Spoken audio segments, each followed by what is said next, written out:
Bienvenido a un nuevo contenido de Uninorte Co. No olvides suscribirte a nuestro canal.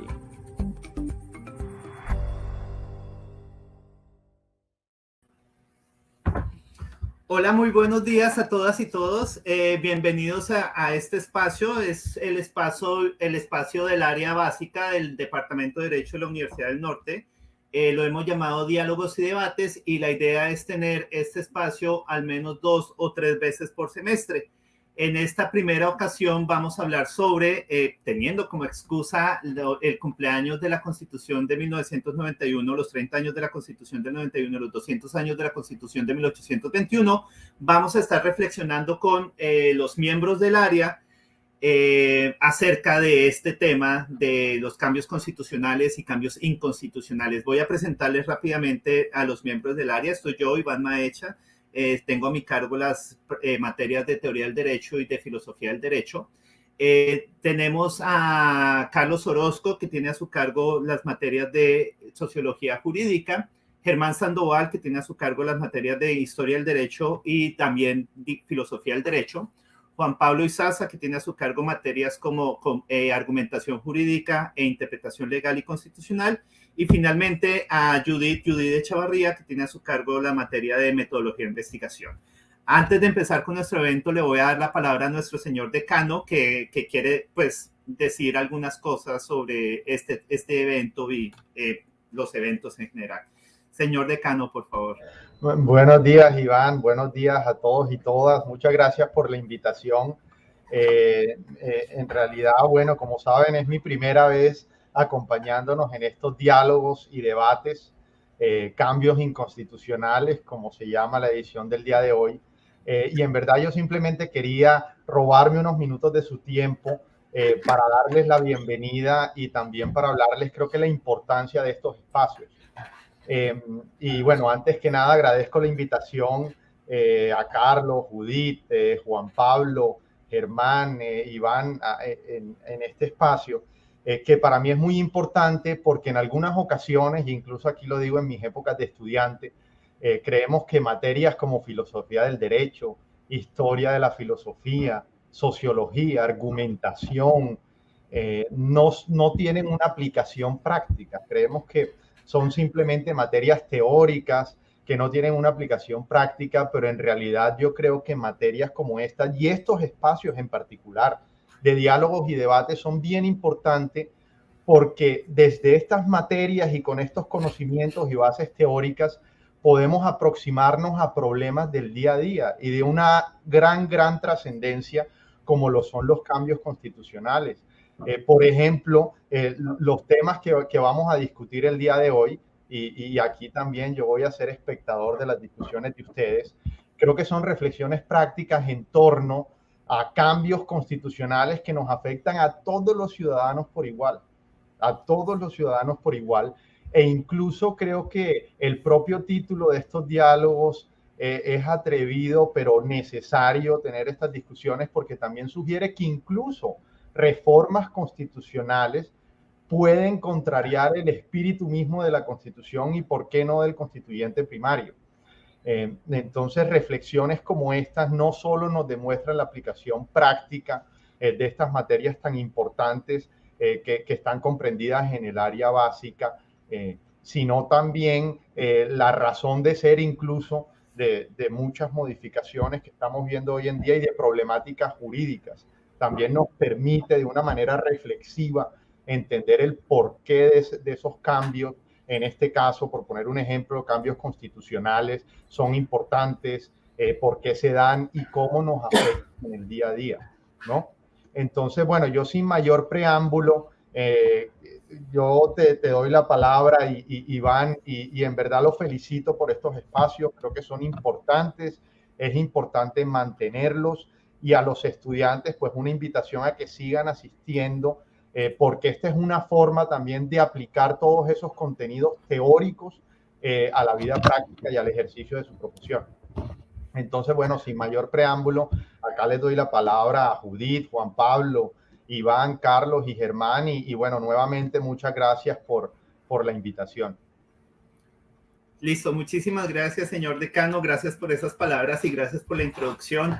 Exactamente como lo decía usted, una de las ideas es mostrar que incluso cambios constitucionales pueden contrariar el espíritu de la Constitución, pueden ser inconstitucionales y más allá de eso, la propia creación de un orden jurídico puede tener orígenes inconstitucionales. Entonces vamos a iniciar con nuestro evento. El orden del día va a ser, voy a empezar a hablar yo justamente sobre estos orígenes del orden jurídico y cuál es la relación entre lo constitucional y lo inconstitucional en los orígenes. Posteriormente le voy a dar paso a Germán Sandoval, que nos va a comentar las relaciones que existen entre los estados de excepción, la violencia y las constituciones. Después va a hablar Carlos Orozco nos va a hablar sobre estas relaciones que existen o esta relación paradigmática o paradójica más bien que existe entre los movimientos sociales, los movimientos de protesta y la creación de la Constitución. Para darle paso después a Juan Pablo Izaza nos va a hablar sobre la progresividad de los derechos. Es una parte esencial de un orden jurídico y de la creación cuando ya está constituido el orden jurídico y establecido, consolidado en una constitución, esta idea de los derechos y cómo los derechos se van modificando, esperemos que siempre para bien. Y terminamos con Judith. Judith nos va a concretar esta idea de la progresividad de los derechos en el derecho humano al agua y cómo ha venido modificándose este derecho. Entonces, nuevamente muchas gracias a todas y todos. Si tienen alguna pregunta, cualquier inquietud, personas, estudiantes, los que estén aquí participando o como oyentes, la pueden dejar en el chat. Yo voy a estar pendiente de esas preguntas para al final consolidarlas e irlas respondiendo. Voy a empezar con mi participación, espero ser muy breve, y esta tiene que partir de una idea que sale de nuestros cursos de teoría del derecho y de filosofía del derecho. Cuando hablamos en teoría del derecho, necesariamente tenemos que ver dispositivismo y tenemos que hablar de Kelsen.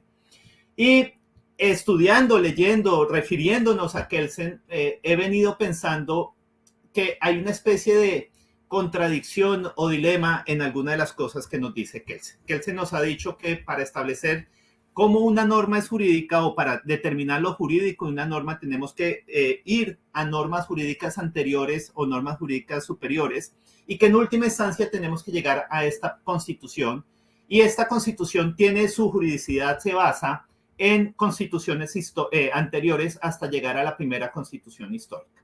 Y que a la base, el fundamento de todo este ordenamiento jurídico tenemos lo que él llama la Grundnorm, la norma fundante básica, la norma fundamental, etcétera, etcétera.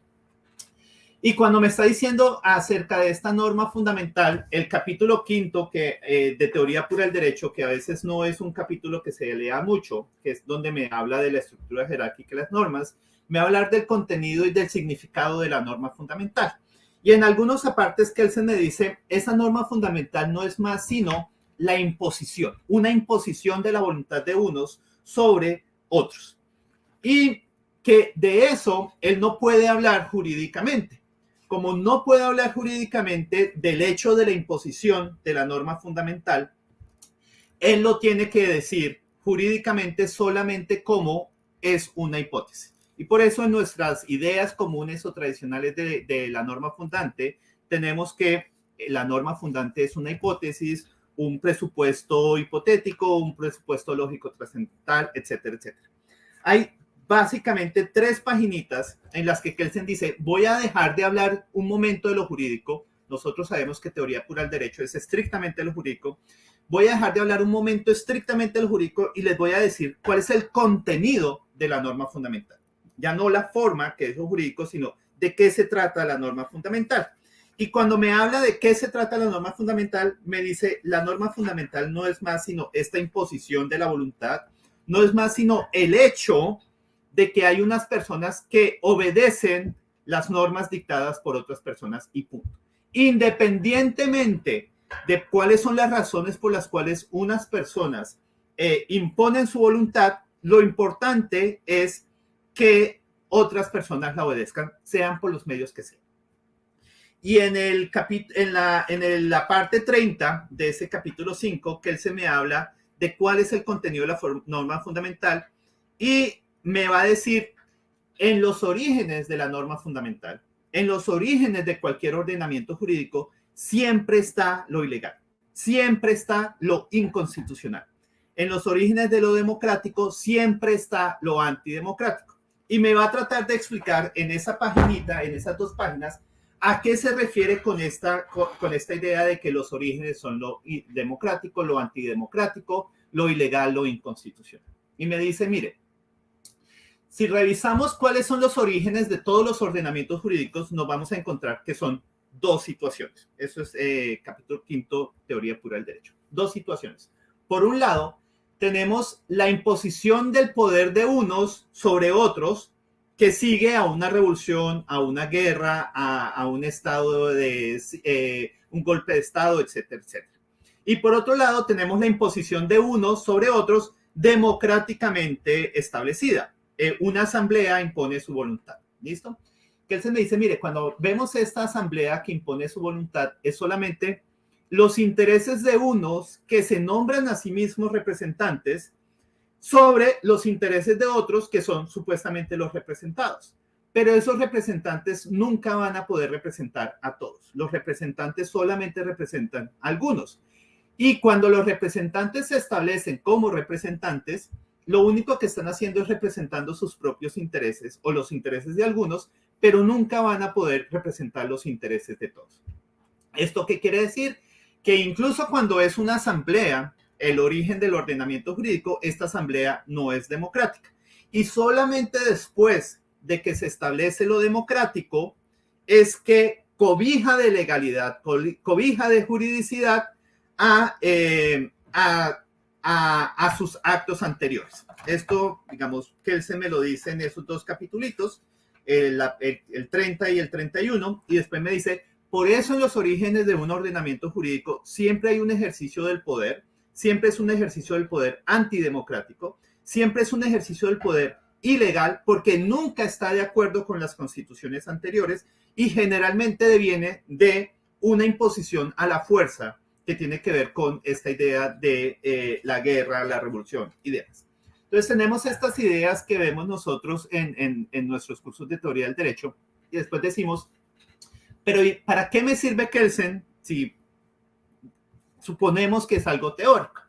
Cuando revisamos nuestra historia constitucional, el origen del ordenamiento jurídico colombiano, vemos reflejado exactamente lo que Kelsen nos dice. Si nosotros revisamos, por ejemplo, la primera vez en la que se habla de derecho en Colombia, con la Constitución de 1821, antes no se hablaba de derecho colombiano como tal. Antes estábamos o bajo el Imperio Español, era el derecho español, o después empezamos en una guerra que es ganada por los revolucionarios, los guerrilleros de ese entonces, y solamente porque ellos ganan la guerra de independencia es que imponen su voluntad y establecen el derecho. Y después se reúnen unos cuantos representantes de las provincias de ese entonces y deciden en 1821 constituir lo que nosotros conocemos hoy en día como Colombia. Esta era la constitución de la Gran Colombia, etcétera, etcétera. ¿Listo? Pero si vemos, acá no hubo un ejercicio democrático, hubo simplemente unos representantes que se nombran a sí mismos como representantes, imponen su voluntad y después las personas, nosotros los ciudadanos, empezamos a seguir esa voluntad por los medios que sean. A Kelsen no le interesa si fue a la fuerza, si de verdad estamos convencidos, si es legítimo o no, lo importante es que obedezcamos. Y eso constituye el ordenamiento jurídico. Entonces vemos 1821, son unos representantes, esos representantes tienen el poder de imponerse porque fueron los que ganaron la guerra de independencia, se ganan el poder para imponerse, pero en los orígenes de nuestro ordenamiento jurídico, digamos, tenemos esta idea de lo ilegal, de lo antidemocrático, etcétera, etcétera. Y no solamente es en 1821, digamos, no es solamente en los orígenes primigenios de nuestro ordenamiento jurídico. Si revisamos la Constitución de 1991, la Constitución de 1991 también tiene orígenes inconstitucionales. El llamado a la Asamblea Nacional Constituyente se hace bajo un estado de sitio y por eso lo vamos a conectar ahorita con lo que nos va a decir Germán. Estado de sitio que siguiendo clamores populares, este movimiento de la séptima papeleta y demás, que lo vamos a conectar con Carlos, llama o hace la convocatoria de una Asamblea Nacional Constituyente. ¿Listo? Bajo el estado de sitio se declara, se promulga este decreto, lo tengo acá, decreto 1926 de 1990. Este decreto llama a votar por la Asamblea Nacional Constituyente y este decreto es revisado, su constitucionalidad es revisada por la Corte Suprema de Justicia, Sala Constitucional, ¿listo? Que es quien se encargaba antes de la Constitución del 91. La Corte Suprema de Justicia, al revisar este decreto, lo hace con base en la Constitución de 1886. Y en la sentencia es la número 138, en el expediente 2214 del 9 de octubre de 1990, la sentencia, los 25 magistrados de la Corte Suprema de Justicia dicen, este decreto es inconstitucional. Efectivamente, no hay absolutamente nada en la Constitución de 1886 que permita la creación de una nueva Constitución. Este decreto no sigue los parámetros constitucionales. Esa misma sentencia dice, o sea, citan a Kelsen, lo que les acabo de decir, en los orígenes, lo antidemocrático, no sé qué. Y después dicen, pero justamente porque estamos atendiendo el clamor popular y porque tenemos esta situación económica muy grave, situación social muy grave, acabamos de salir de un proceso de paz con el M-19, con el EPL, con el Quintín Lame, etcétera, etcétera. Y uno de los acuerdos políticos a los que se llegó fue la creación de esta nueva constitución, a pesar de que este decreto es inconstitucional por unas razones no constitucionales, no jurídicas, que es lo mismo que nos ha dicho Kelsen, vamos a dejar que siga para ver qué pasa. Y lo que pasó fue que se nombra la Asamblea Nacional Constituyente y se crea una nueva constitución. ¿Eso qué quiere decir?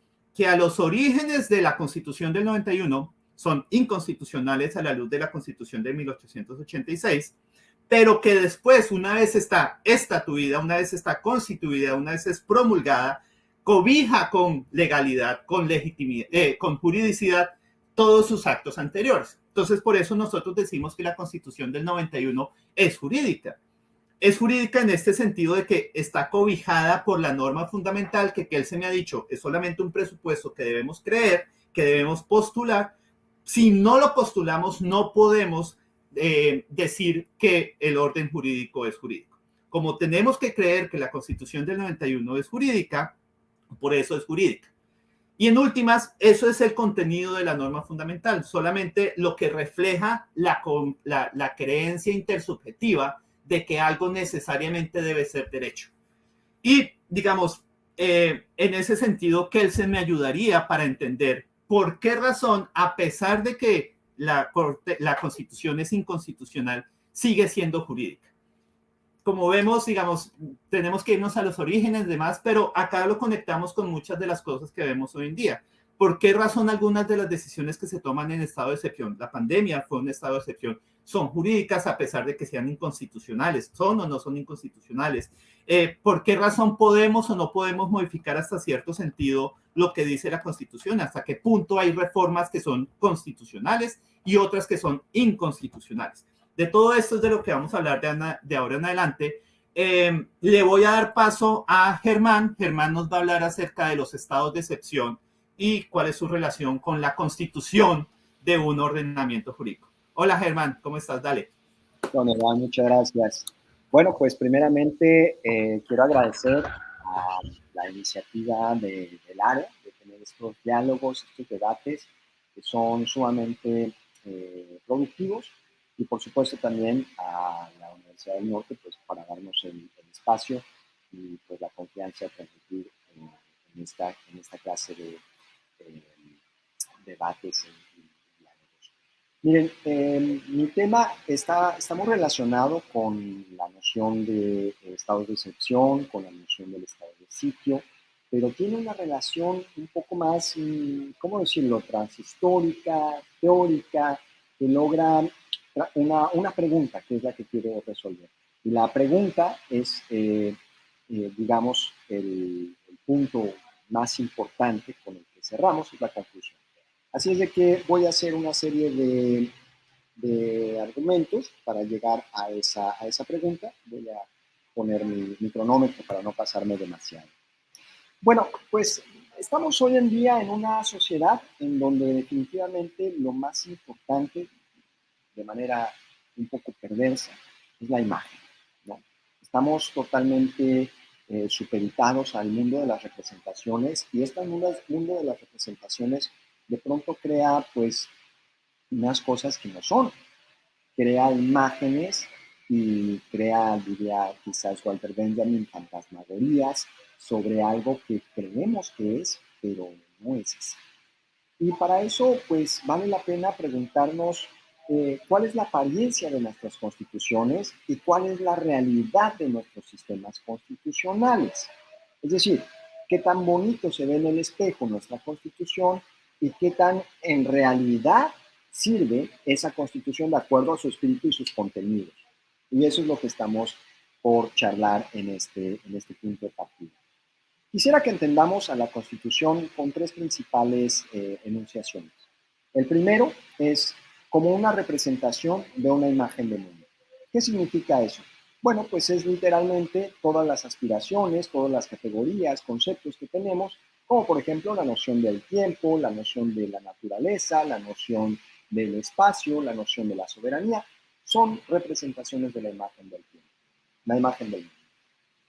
B, como una aspiración, es decir, como una simple promesa a cumplir. Si afirmamos que es una aspiración, quiere decir que es como Ernst Bloch lo diría, el noch nicht, aún no está aquí, pero queremos llegar ahí. Entonces, tenemos esas dos versiones, al menos contrastantes de la noción de la Constitución. Y la tercera, que es también un poco más interesante sobre la noción del estudio crítico, que es como una denuncia de la realidad.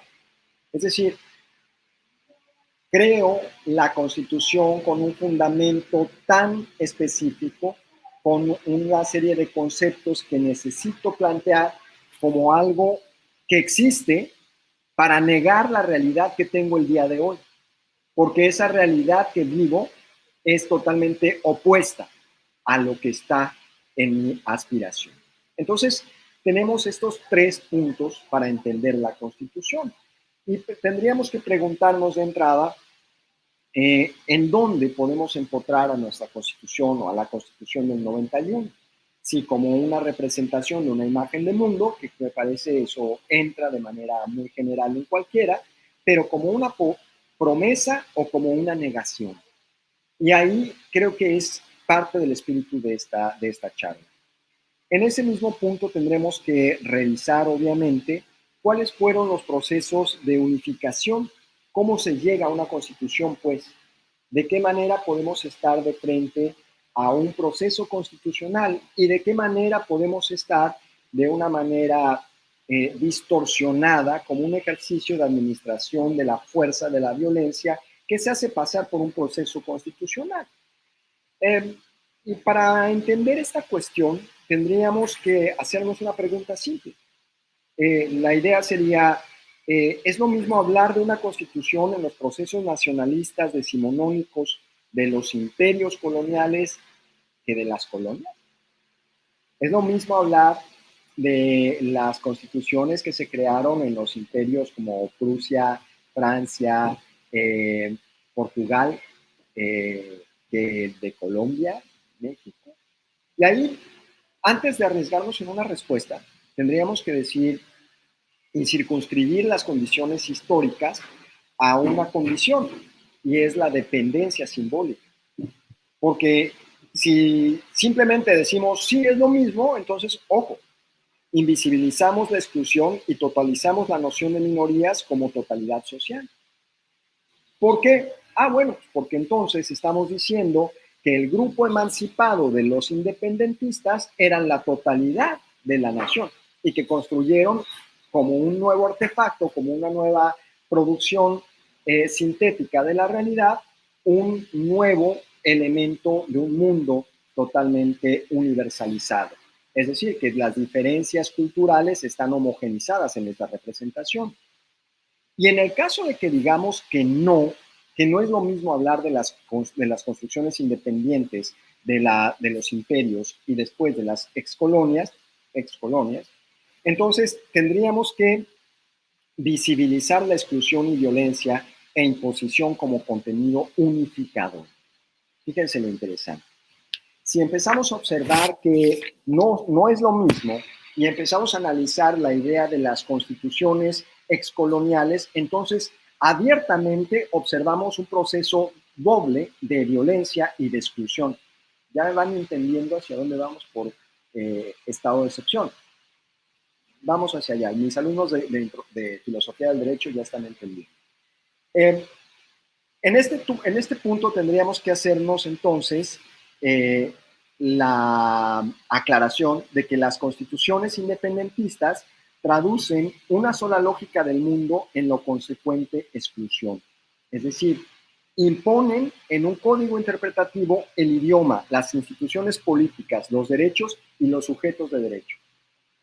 Y esos sujetos de derecho están cuantificados al respecto de una representación de totalidad que es mi mismidad y mi propia imagen de mundo, como criollo, como mestizo, como conservador, bajo la representación de que esa es la totalidad. Y quien no se parezca a mí, para afuera, simple, exclusión, silencio. Y así es como estamos producidos en realidad en América Latina. En ese proceso se representan las aspiraciones y esperanzas del centro y de la periferia. Porque también hay que decirlo, en la periferia, cuando se abrazó los principios ilustrados de la igualdad, libertad, fraternidad, etcétera, los derechos humanos, también hay que decirlo, como lo plantea el profesor Enrique Dussel. En América Latina se tenía también esa voluntad, esa necesidad de tener ese descubrimiento o esa afirmación de los derechos naturales, quizás con otras significaciones, pero van de la mano para defender la propia condición esencial del individuo. Pero aquí juguemos a un fraseo que parece un poco un acertijo, porque no es lo mismo las representaciones y esperanzas del centro que sí se comparten con la periferia y las aspiraciones y esperanzas de la periferia que no se comparten con el centro. ¿Y por qué no se comparten con el centro? Porque no van a ser libres, porque no van a ser autónomos, porque no van a decidir sobre sus tierras, porque no van a decidir sobre sus sistemas de producción y mucho menos sobre sus ventas.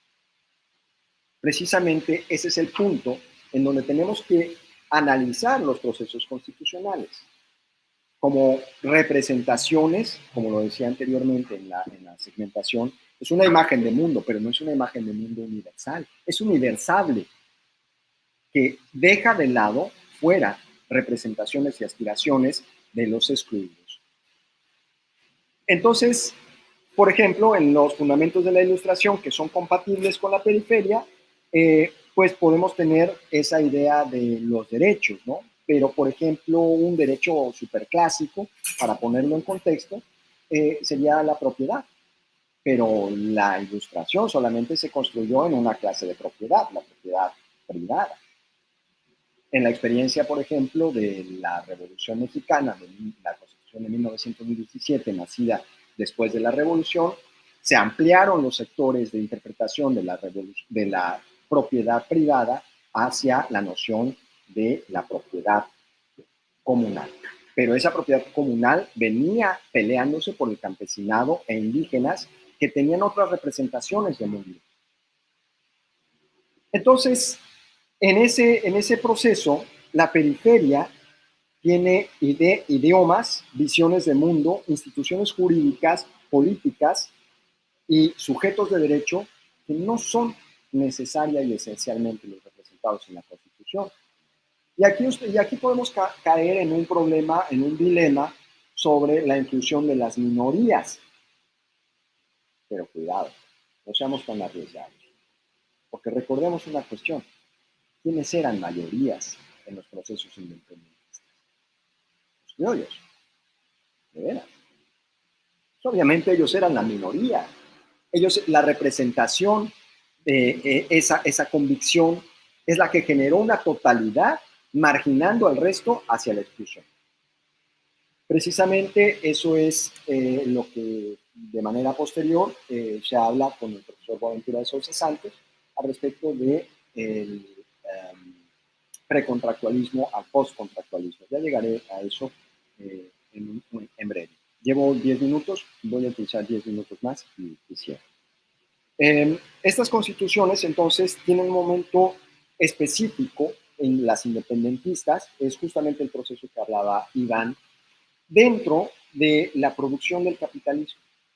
Porque de la misma manera en como las propias colonias sirvieron para dar pauta al proceso de extractivismo derivado del sometimiento de los metales, de la naturaleza, de los productos, cuando se independizan justamente seguimos reiterando una biopolítica armonizada a partir de los productos, mercancías y recursos que se siguen extrayendo en nuestros propios territorios.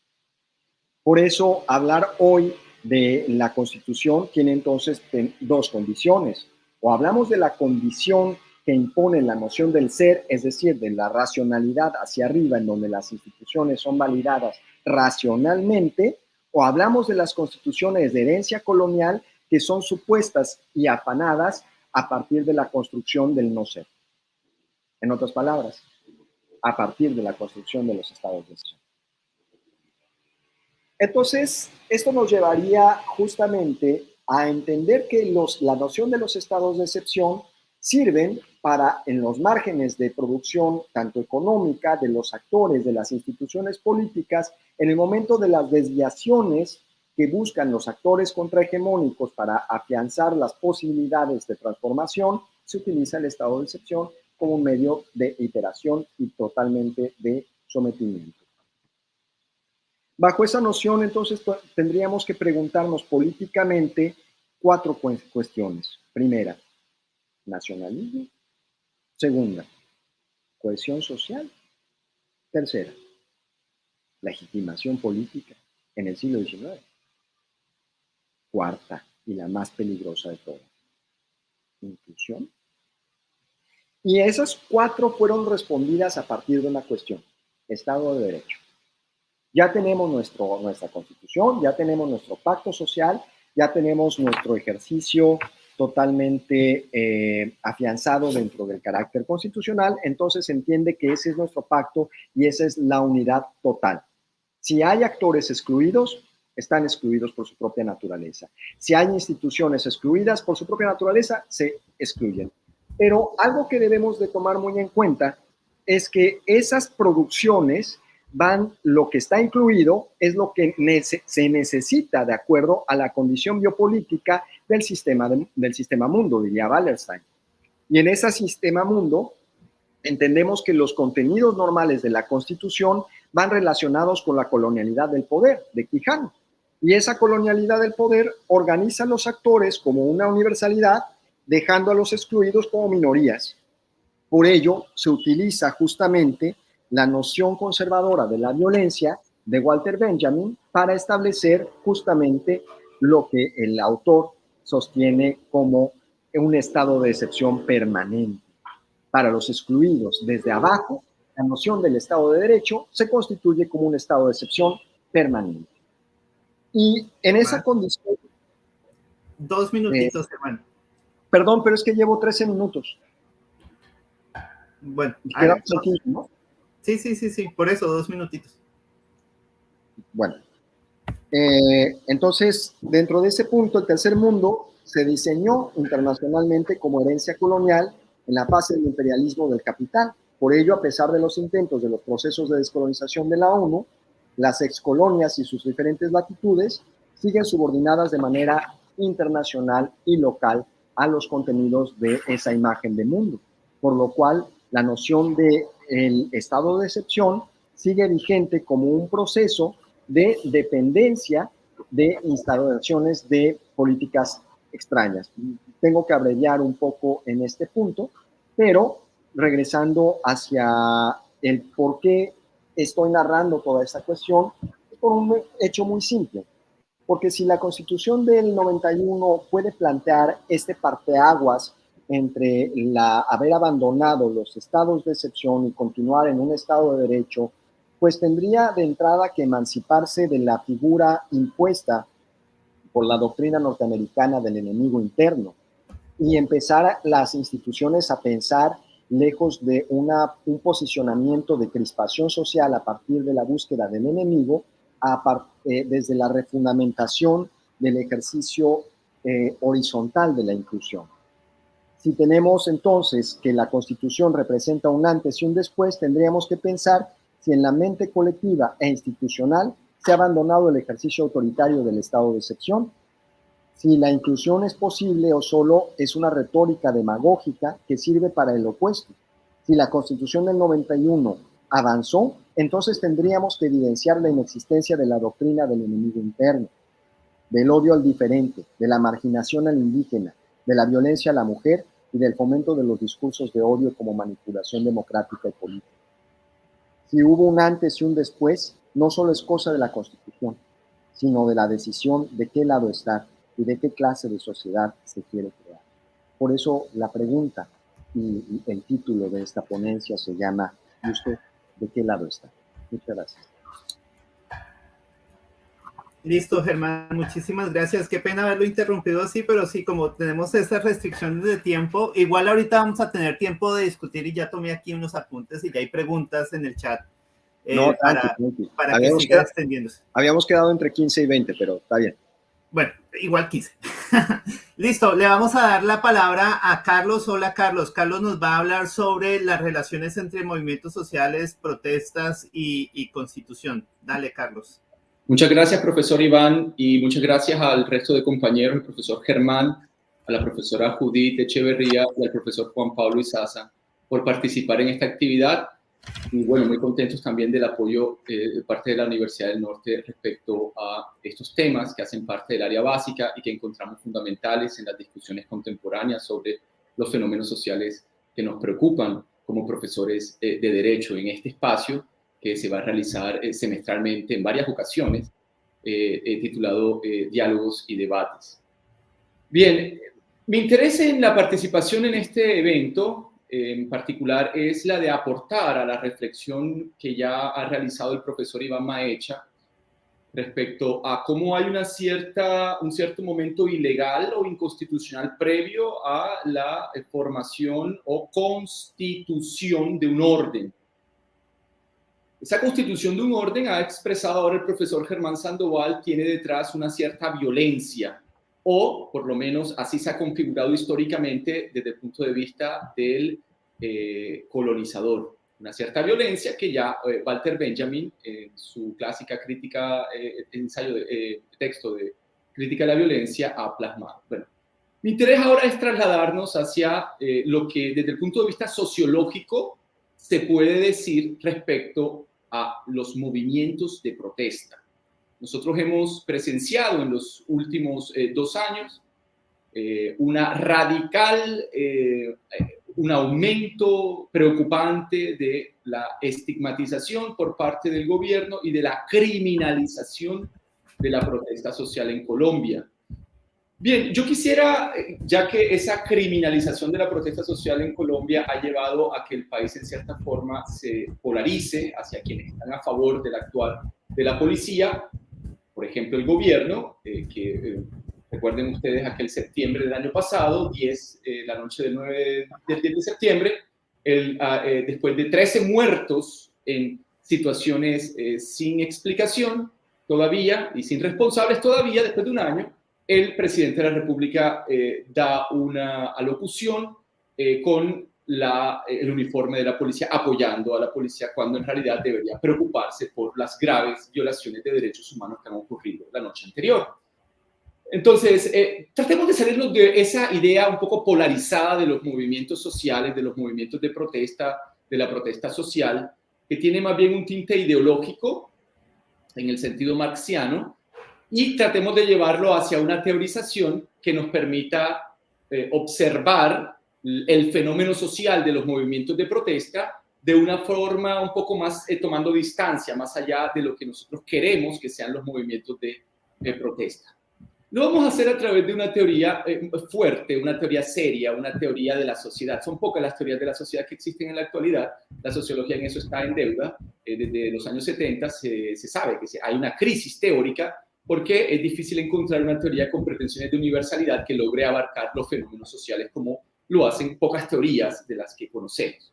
Intentos como los que ha realizado Jürgen Habermas o intentos como los que ha realizado un abogado, sociólogo alemán que se llama Niklas Luhmann y que ha desarrollado una teoría que se conoce como la teoría de los sistemas sociales autopoyéticos. Dentro de esa teoría de los sistemas sociales autopoyéticos se entiende que el derecho o la sociedad son sistemas sociales que se diferencian de los sistemas psíquicos o de los sistemas orgánicos. Los sistemas sociales tienen como operación principal las comunicaciones. Se trata de comunicaciones y el derecho no es más que comunicaciones. De todo lo que hablamos en derecho es de comunicaciones que se dan en un sistema global, un sistema que engloba todas las comunicaciones, que es el sistema sociedad. Creo que hay un micrófono abierto porque hay un sonido en el fondo.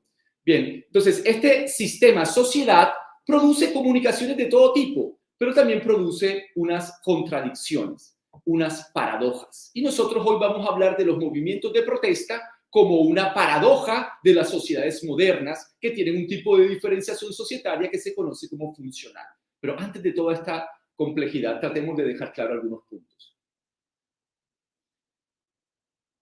En la evolución de las sociedades, entendiendo las sociedades como sistemas sociales, en la evolución de las sociedades hay una estrategia a la que se recurre.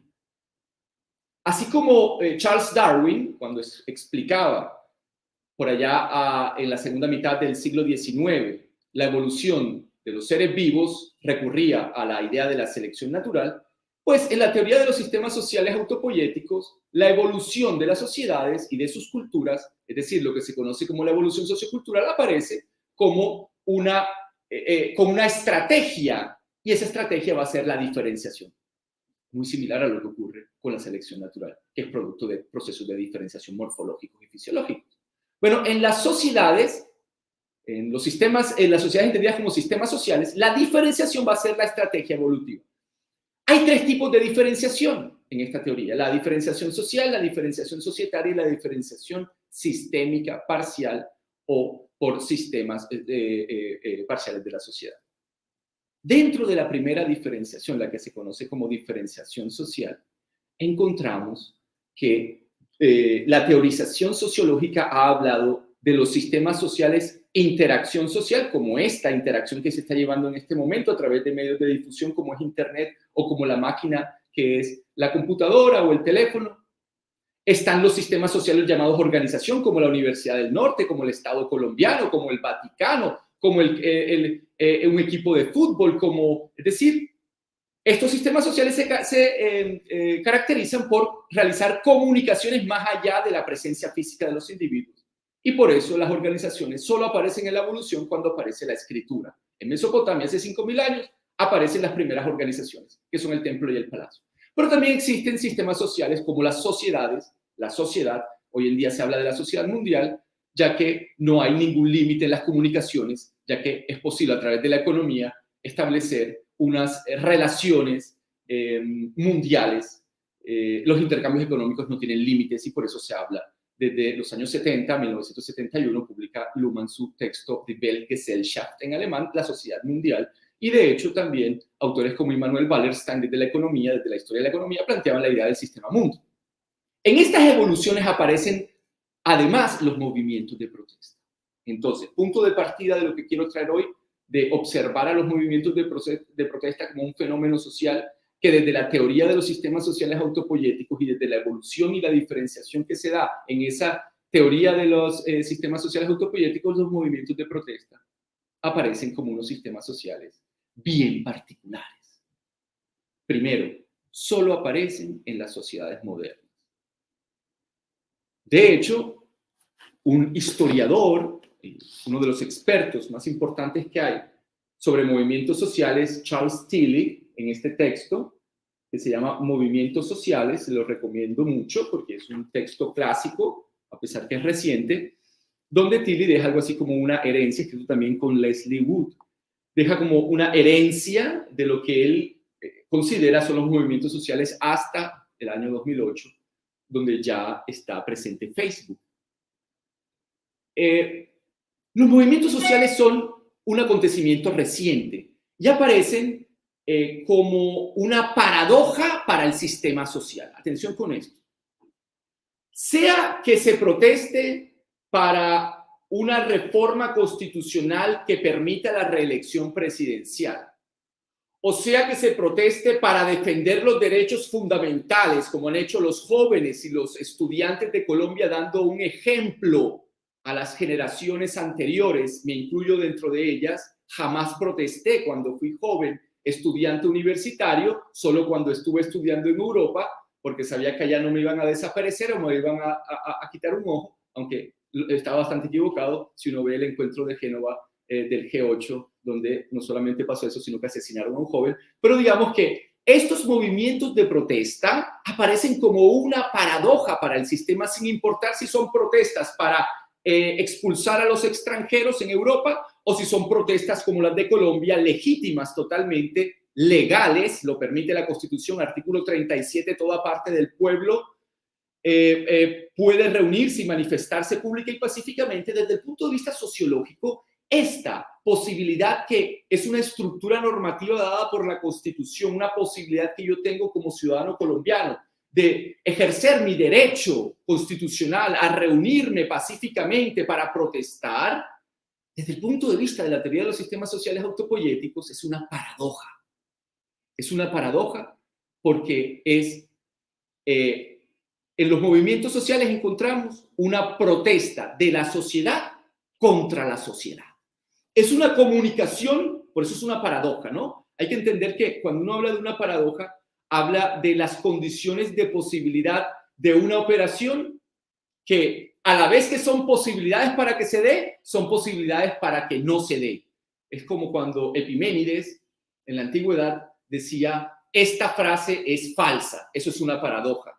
Si la frase es falsa, entonces usted no la puede afirmar, porque sería paradójico que usted afirmara que esta frase es falsa. No puede ser válido e inválido. Es una ambivalencia. Usted no puede tener el positivo y el falso a la vez.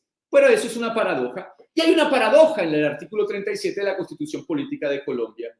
La paradoja consiste en que la Constitución incluye la posibilidad de contrariar a la Constitución. La Constitución incluye la posibilidad de que la sociedad contraríe a la sociedad. Entonces, cuando hay una movilización social, cuando hay un movimiento social, encontramos un fenómeno sociológico interesante. Y es un fenómeno sociológico propio de las sociedades funcionalmente diferenciadas, de las sociedades modernas. Ahora, alguien puede decir, profesor, pero ubíquese, usted está en Colombia, esto no es Alemania. Sí, lo que pasa es que incluso en Colombia hay una sociedad moderna, solo que tiene una forma de diseño, podría explicarlo mejor el profesor Germán Sandoval, colonialista, o sea, nos han colonizado, y claro, hemos intentado aplicar no solamente unas estructuras normativas, sino también un mundo de vida, un espíritu del tiempo, diría Hegel, en el mundo de Latinoamérica, y estas estructuras, en cierta forma, no solamente nos obligan, sino que legitiman un orden que se está constituyendo. La paradoja principal de los movimientos sociales es que en los movimientos sociales encontramos una protesta de la sociedad contra la sociedad. Ahora bien, si uno se va a la sociología clásica norteamericana de mayor, de mayor capacidad teórica, como la de Talcott Parsons, precisamente profesor en Harvard en el año de 1961, del autor de esta teoría de los sistemas sociales autopoyéticos de Niklas Luhmann, si uno va a este autor, él va a decir, hombre, hay algo que ocurre, que a medida que va aumentando la diferenciación social, es que el tema es que en los movimientos de protesta, en los movimientos sociales, estamos frente a la capacidad que tiene la sociedad de cada vez más producir diferencias. Ecologismo, feminismo, ojo con esto, el feminismo y el ecologismo, o los movimientos por preocupaciones ecológicas y los movimientos feministas, son totalmente distintos a los movimientos obreros del siglo XIX, donde podemos encontrar fuertemente desarrollado la idea de movimientos sociales. Estos movimientos lo que traen son alteridad, y esto lo puede también nuevamente entender muy bien en las palabras de lo que ha explicado el profesor Germán. La alteridad aparece en el movimiento social.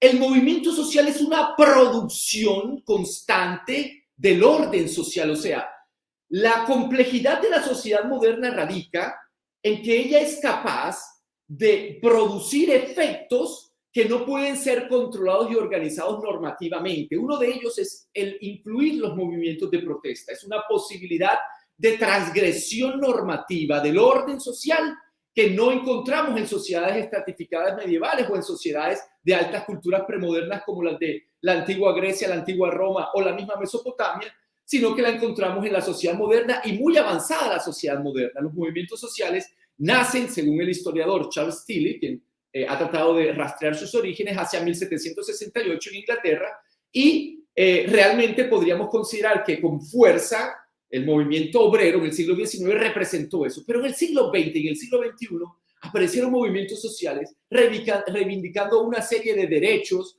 y exigiendo una serie de promesas incumplidas del orden social y sobre todo de sus estructuras normativas, en las que encontramos una fascinante paradoja dentro de la producción del orden social. Esa paradoja es, y la voy a leer porque es la protesta en sí misma, es una forma de autopoiesis, de autoproducción de la sociedad moderna. Es decir, la sociedad moderna se sostiene produciendo dentro de ella desorden, es lo que se conoce como en la entropía social, la negentropía, o ese proceso de homeostasis en medio de un desorden. Me quedan 10 segundos, con esto cierro. La forma autopoiesis de la sociedad moderna de observarse es propia, la protesta es una forma de autopoiesis de la sociedad moderna de observarse. Se observa a sí misma contra sí misma. La sociedad moderna permite y de hecho incentiva la movilización contra ella misma. Esta complejidad es la que nos permite entender que hoy día en Colombia, en Venezuela, en Estados Unidos, en Europa, donde quiera que usted encuentre sociedades modernas del mundo occidental, no puede eliminar la posibilidad de la protesta social y no es, lo más indicado criminalizarla o estigmatizarla. Porque ayer se protestaba quienes están hoy en el gobierno y hoy protestan quienes están en la oposición. Aunque las protestas de hoy de los jóvenes son protestas que nunca se habían vivido en Colombia como se están viviendo. Y por eso a la protesta social se le debe defender como un derecho fundamental, el derecho a la resistencia, a la opresión. Muchas gracias, profesor Iván, y cedo la palabra al resto de los compañeros para sus interesantes conferencias. Listo, muchísimas gracias, Carlos. Y además es una buena abrebocas, llamémoslo así, para lo que vamos a seguir hablando con Juan Pablo y con Judith, que es justamente cómo se ha materializado esta idea de las protestas sociales y demás en derechos que son justamente los que se reivindican mediante estos movimientos sociales. Les recuerdo a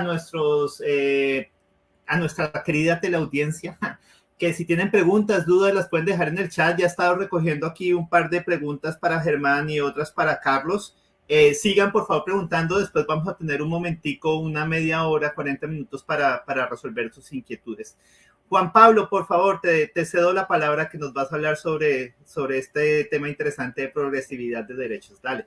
Muy buenos días, Iván. Muy buenos días para todos los presentes.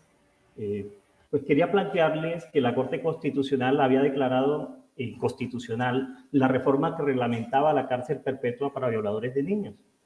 Con una votación de 6 contra 3, la Corte Constitucional declaró el 2 de septiembre de 2021 inconstitucional esa reforma que había reglamentado la cadena perpetua, que en un comienzo fue bien recibida por algunos sectores de la sociedad debido al constante número de casos denunciados y sobre todo ese clamor que se planteó a través de los medios de comunicación.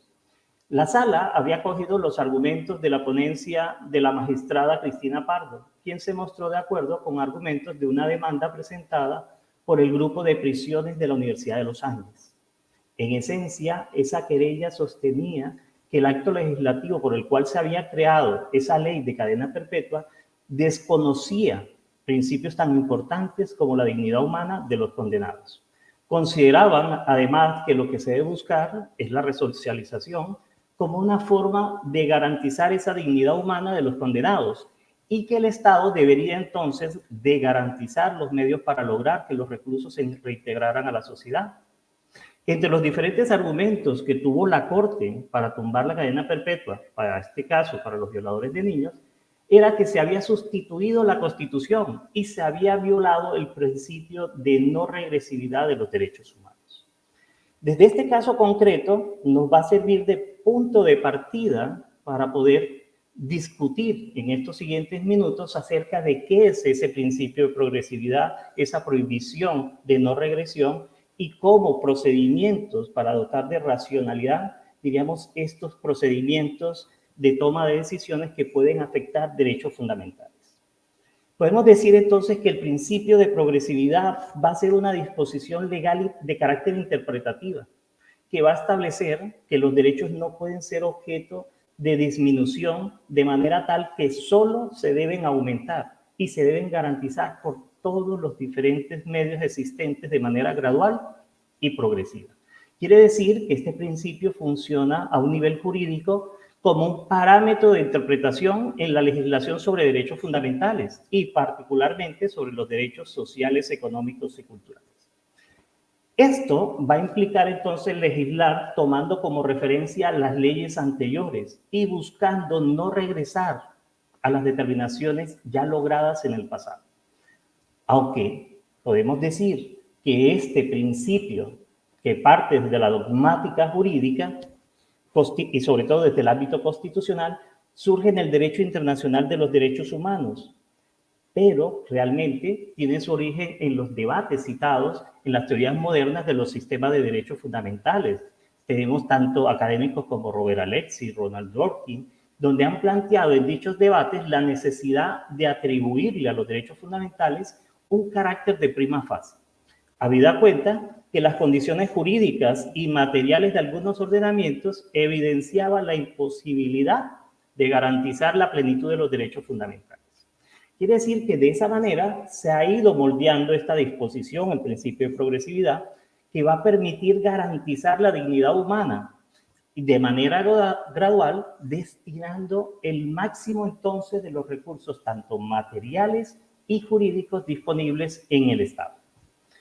En suma, ¿qué es lo que quiero plantearles? Que el principio de progresividad va a ser una disposición legal, es un parámetro de interpretación constitucional que va a propender por el mejoramiento permanente y constante de las condiciones de vida del hombre y va a consagrar en el ordenamiento positivo ese derecho inalienable del hombre al mejoramiento de su calidad de vida.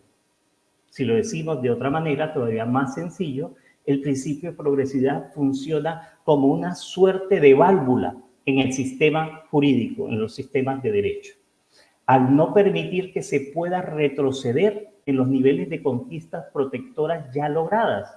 Y por lo tanto, lo que hace es que se expresa articuladamente con el principio de irrenunciabilidad y las reglas de la norma más favorable y de la condición más beneficiosa.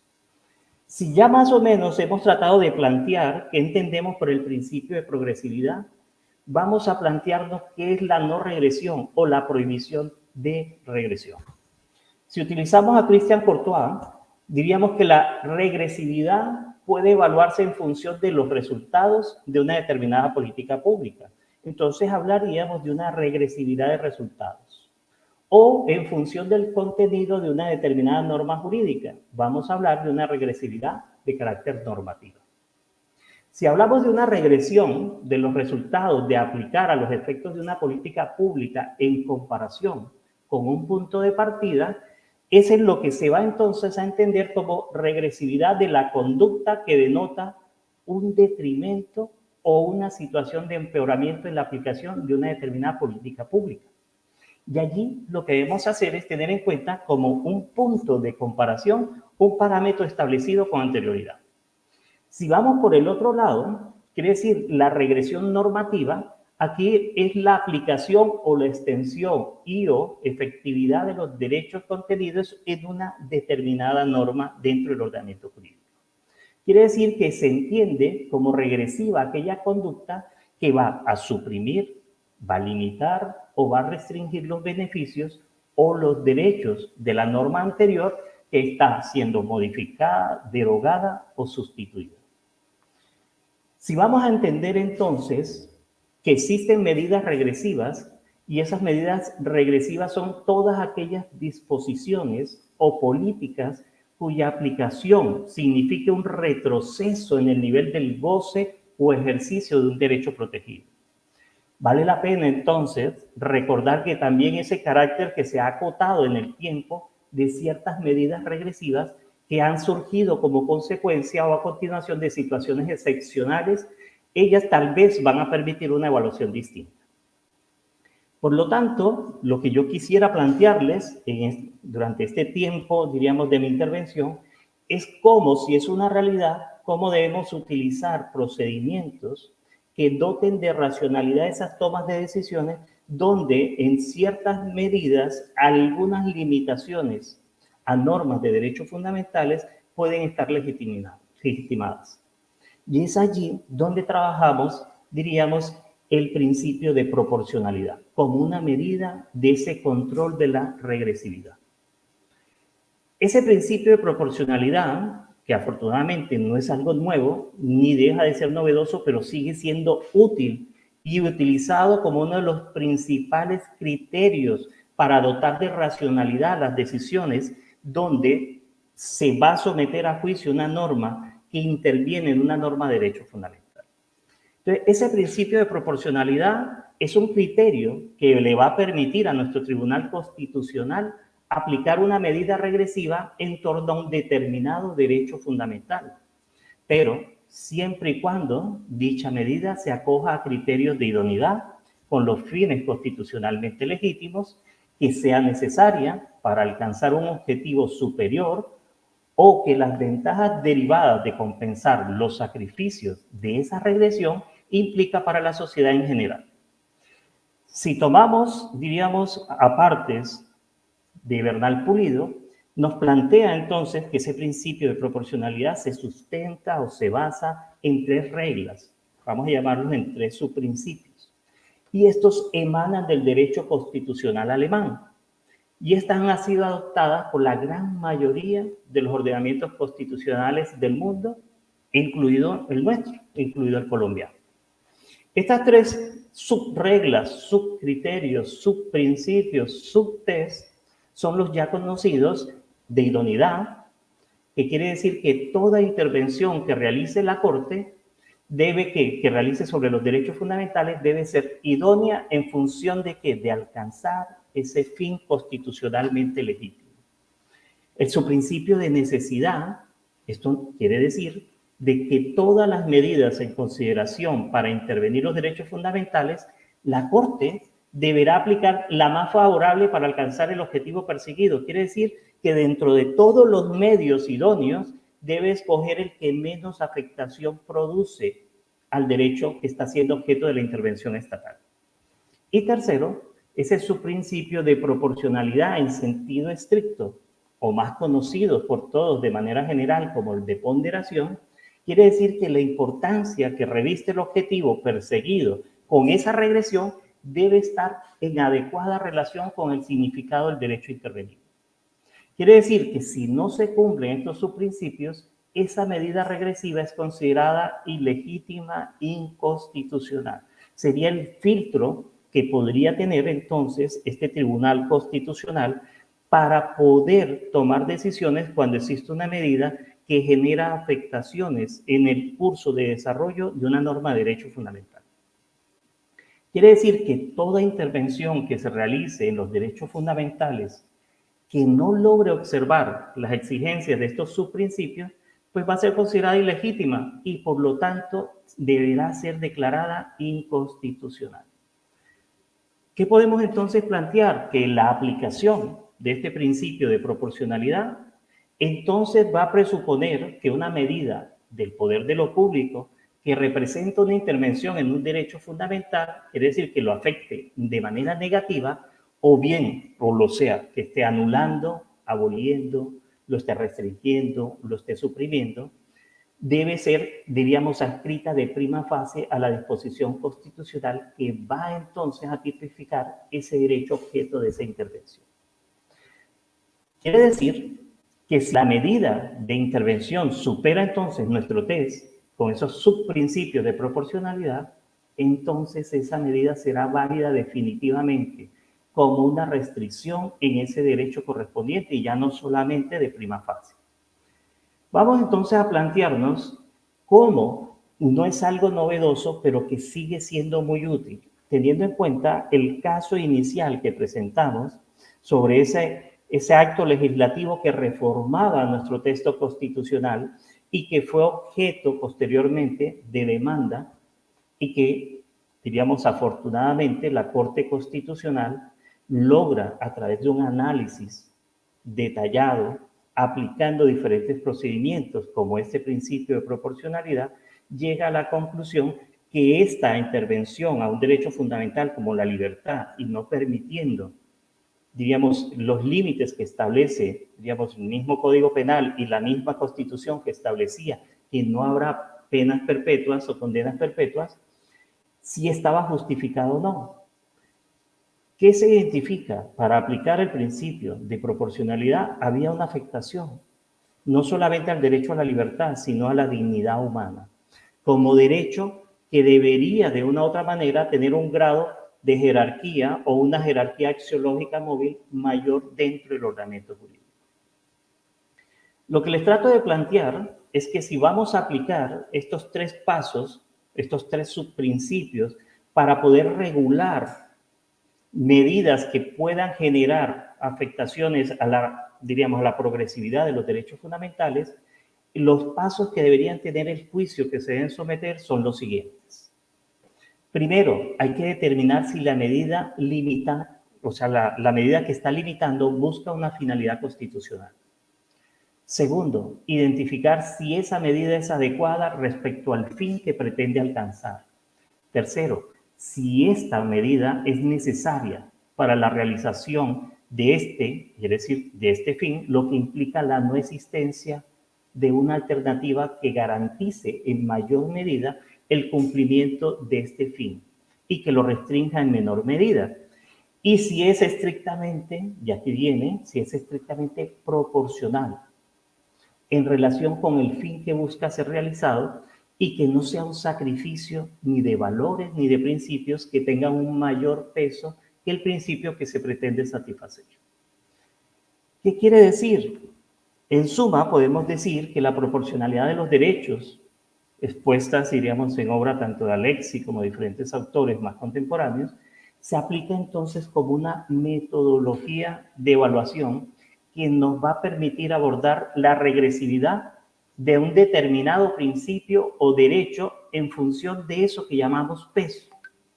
Y quiero revestir entonces cada principio con su principio contrapuesto para poder identificar cuáles serían los límites autorizados o permitidos.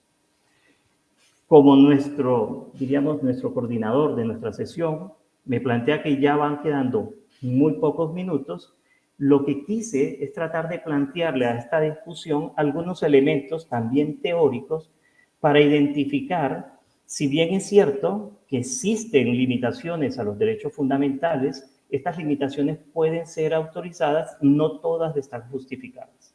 Necesita sortear diferentes procedimientos para que esa intervención en una norma de derecho fundamental pueda ser considerada legítima. Y procedimientos tan conocidos como la gran mayoría de los que están presentes en esta sesión, como este principio de proporcionalidad utilizado de manera adecuada, de manera bien estructurada, con unos argumentos bien concienzudos con el análisis de la situación fáctica, va a permitir determinar si la intervención puede ser considerada legítima o no. Si esa intervención puede ser considerada legítima y por lo tanto es constitucional, de una u otra manera va a ceder ese principio de progresividad de los derechos fundamentales, teniendo en cuenta que para esos casos concretos hay unas justificaciones de carácter racional que permiten hacer esas limitaciones. Pero para esto necesitamos entonces instituciones que sean realmente estudiosas del derecho y que apliquen estos criterios de racionalidad en esa toma de decisiones. Muchas gracias y cedo la palabra nuevamente a nuestro compañero Iván. Hola Juan Pablo, muchísimas gracias. Qué pena de verdad cortarlos así. A mí este rol no me gusta, pero igual ahorita vamos a tener una sesión de preguntas y ya también tenemos un par de preguntas para ti que ahí te puedes extender. Hay unas del público y otras aquí internas que podemos dialogar al respecto.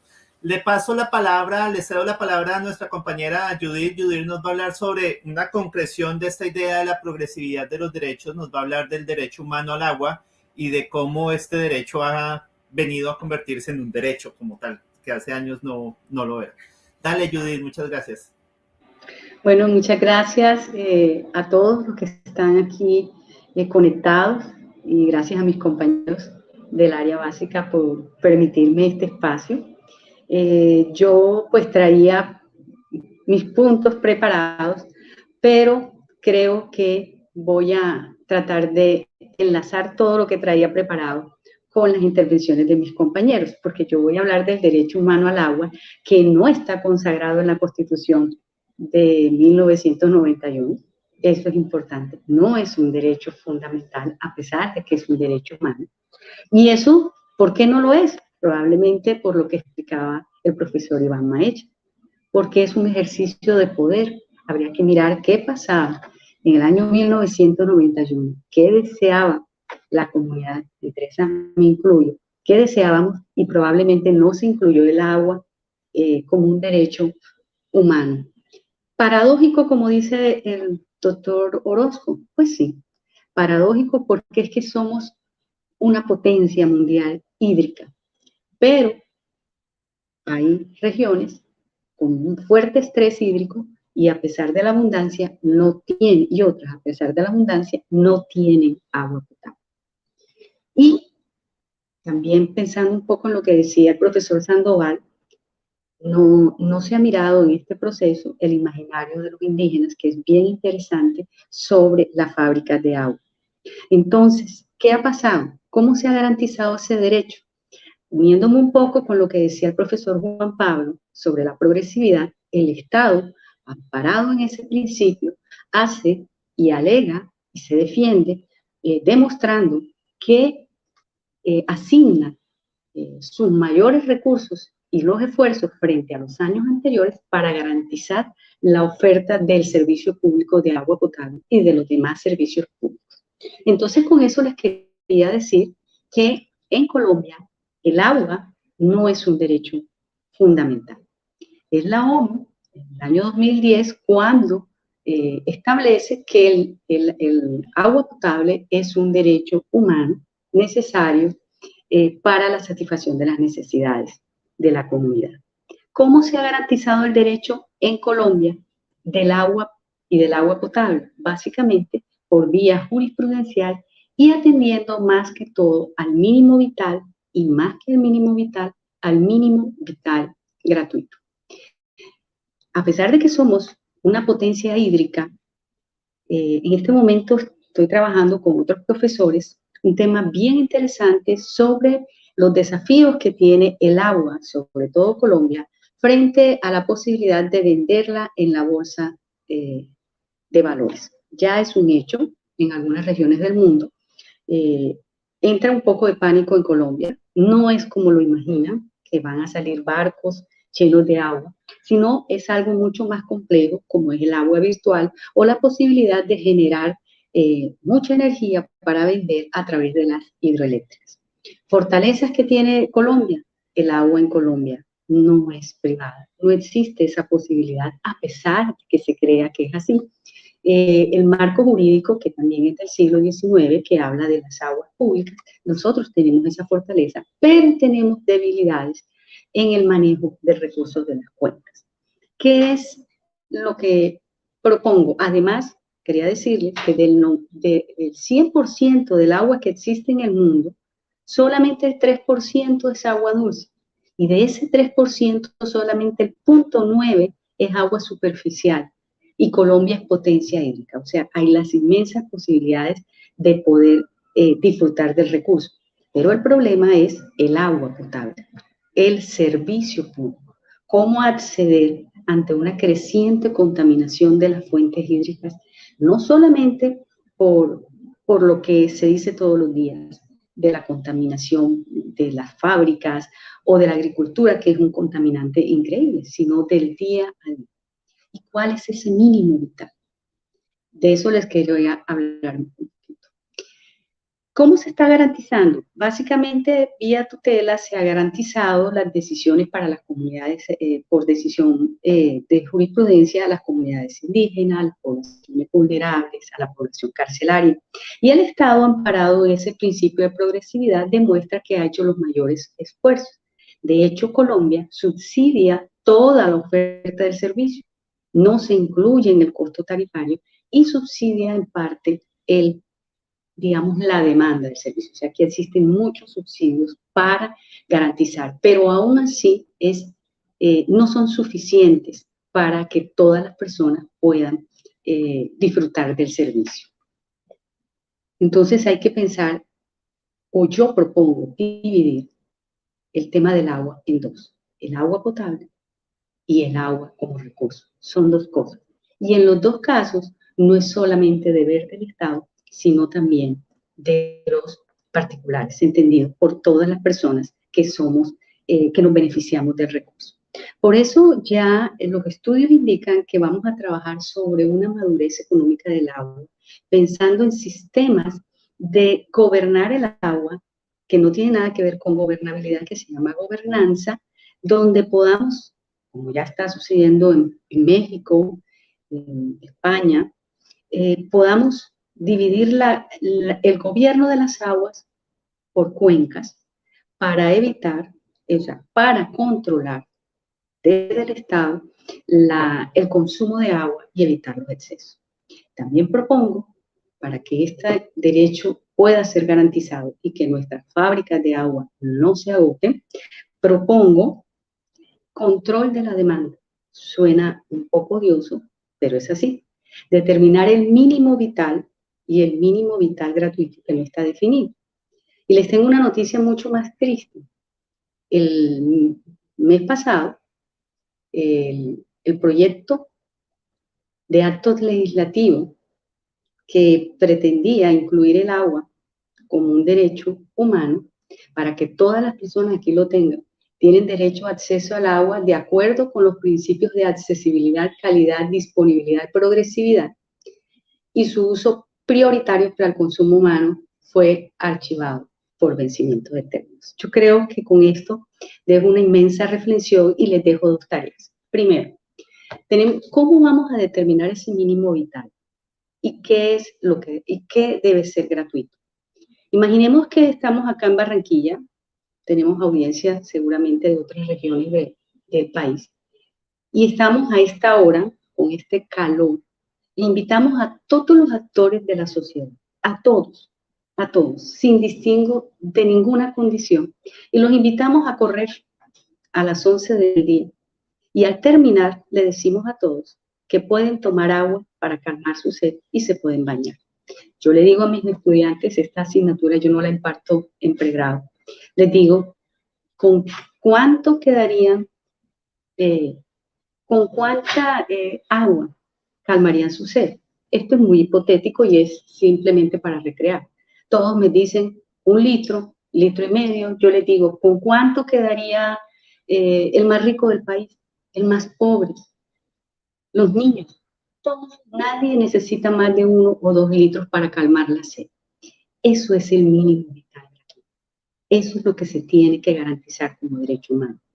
Si hay desperdicio, se contaminan las fuentes. ¿Y por qué? Porque por cada litro de agua que va a la red de alcantarillado, se contaminan 8 litros de agua al mar.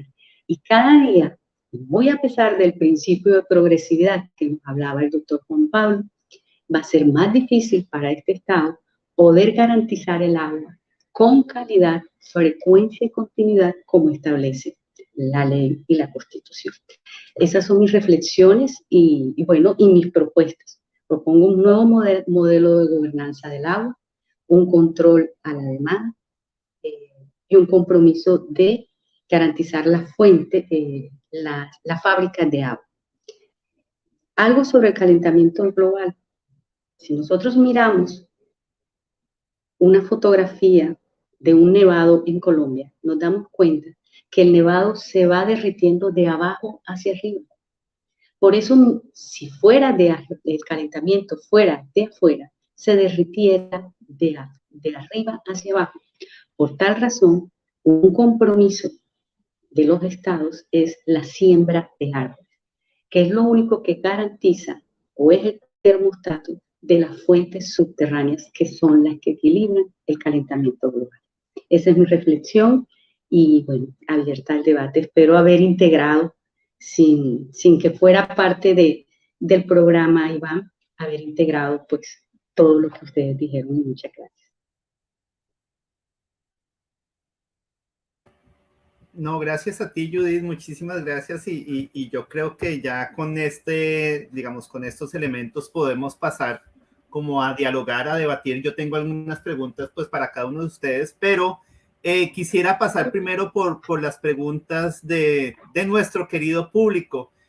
No sé si, yo creo que empecemos por el mismo orden en el que presentamos. Acá tengo una pregunta de Jimena Espinosa. Y Jimena le hace una pregunta al profesor Germán. Vamos a ver si corchamos a Germán. La pregunta de Jimena Germán es: ¿cuál debería ser el vínculo para el relacionamiento del centro y la periferia con miras al ajuste social y cultural de la Constitución en nuestro contexto? No sé, Germán, si quieres responder esa pregunta, o digamos, yo la entiendo como estas ideas que son como impuestas desde el norte global, ideas que tienen que ver justamente con la Constitución, con ideas de derechos fundamentales, que son ideas justamente impuestas. ¿Cómo podemos tratar de realizar esa relación entre unas ideas que son impuestas e ideas propias? No sé si también encuentras así la pregunta. Dale, Germán, no sé si quieres responderla de una vez o si está por ahí, Germán. Hola. No, hola. Sí, es un poco rara la pregunta por la noción de relacionamiento. No entiendo, es una palabra que me produce como demasiado secos, pero pues esa es la pregunta, ¿no? ¿Cómo puede emerger tercer mundo al respecto de su propia unidad, de sus propios valores y de sus propias condiciones? Y eso lo ha intentado de manera pues bastante afable, por ejemplo, la Constitución de Bolivia y la Constitución de Ecuador, a partir de procesos de inclusión.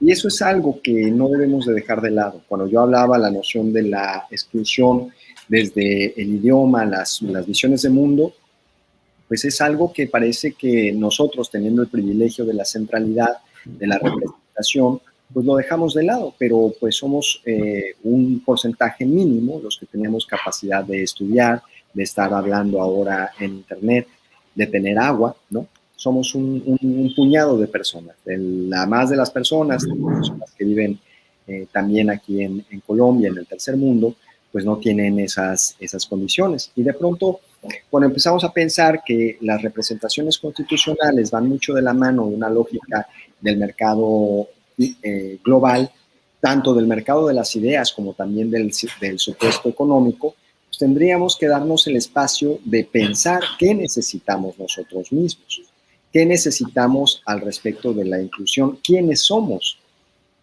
qué tipo de condición política queremos o deseamos, si tenemos una unidad nacional o somos muchas naciones, como en el caso de México.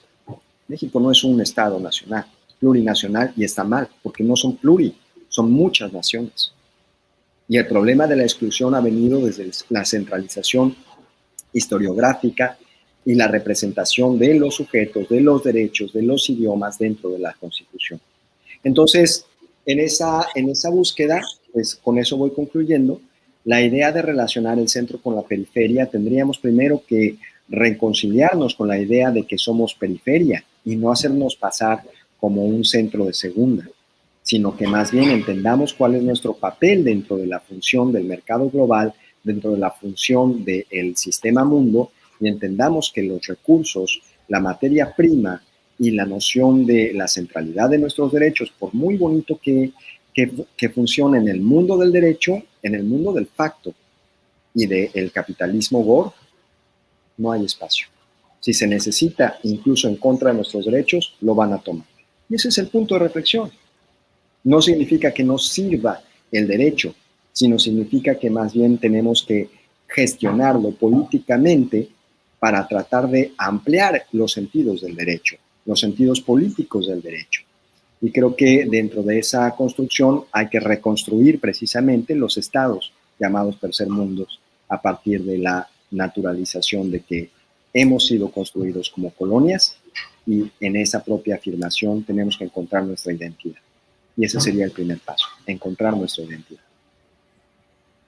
Listo, Germán. Hay dos cosas como que creo que podemos encontrar vasos comunicantes. Es esta idea de inclusión y justamente Carlos nos decía, los movimientos inicialmente buscan la inclusión primero de lo igual y ahora buscan la inclusión de la alteridad. Y también Juan Pablo nos decía, esta idea de la no regresividad implica como no retroceder en este intento de incluirnos. Y algo que nos decía Judith, creo que se relaciona mucho más con lo que acaba de decir Germán, y por eso le voy a dar la palabra a Judith. Esta idea de que si el capital necesita algo, a pesar del derecho, lo va a tomar. Y justamente hay una pregunta para Judith que está en esa relación, y es, ¿cómo podríamos explicar esta falta la vulneración a los derechos de las personas en La Guajira, que les falta agua potable, hay una escasez de agua potable, relacionándola justamente con esta idea de que ahora se está vendiendo y comprando, se está comerciando el agua, que es esa idea que nos plantea Germán de si el capital interesa comerciar algo, independientemente de los derechos, eso va a suceder. No sé, Judith, ¿qué tienes que decir al respecto? Bueno, sobre esto tengo pues dos experiencias. Una de la vida práctica cuando trabajaba en proyectos de agua potable y otra acá como profesora. Hicimos un trabajo en la comunidad de Guayú y su imaginario del agua. Hay dos cosas. Uno tiene que entender que el suministro de agua potable como tal también obedece a unas miradas técnicas y de lo que se entiende por agua potable y acueducto. La región de La Guajira tiene un estrés hídrico y lo que debe ofrecer el Estado, y tiene que dar un tratamiento especial, así como se le da a los indios de la Sierra Nevada, que ahora les cuento la experiencia, es no la garantía del derecho al agua como ellos lo perciben, y lo perciben no como un acueducto convencional, sino como el agua que ellos siempre han tenido, de sus acequias, de sus pozos, donde las mujeres y los hombres cumplen unos roles. Por ejemplo, el Estado, quizás por su buena intención, hace muchos años decidió construir un acueducto para las comunidades de la sierra. La sierra decidió no usar el agua, porque para ellos el agua debe darle la cara al sol. Entonces, un acueducto convencional con todas las tuberías que se diseñan desde los entes rectores que manejan la política pública de agua potable, pues es un absoluto fracaso. Entonces, yo pienso que el derecho humano al agua, a las comunidades, se garantiza en la medida en que se respete la forma como ellos se abastecen y que esas fábricas de agua que nutren esas aguas subterráneas se mantengan de este lado. O sea, yo pienso que de pronto lo que decía el profesor Sandoval, entender que somos diferentes, que hay un imaginario diferente, incluso en La Guajira también han fracasado los programas de alimentación. ¿Por qué? Porque es que las minutas que se diseñan desde el centro no son apetecidas ni forman parte del imaginario de lo que come la comunidad. Y porque ellos, y yo lo viví en el campo de acá, cuando uno es pequeño, come primero el mayor. Entonces nosotros no podemos medir al Estado por la forma como le ofrece los servicios a comunidades que se abastecen, que se nutren o que se llenan o que trabajan alrededor del agua de manera diferente. El tema está en que en la sierra no se corten los árboles, que en Barranquilla no se corten los árboles, que no se contamine, para que las napas, que son las que nutren el agua subterránea de la que se nutren las rancherías, estén disponibles y que no nos No pensemos ni occidentalicemos a las mujeres de La Guajira, nosotros tenemos un trabajo hecho, porque ellas dentro de su entorno cumplen un rol buscando agua, como pasa les recomiendo a mis alumnos una hermosa película que se llama La Fuente de las Mujeres, que básicamente explica lo que les estoy diciendo. Pensar en un acueducto convencional que sería llevado desde la Sierra Nevada, ¿verdad?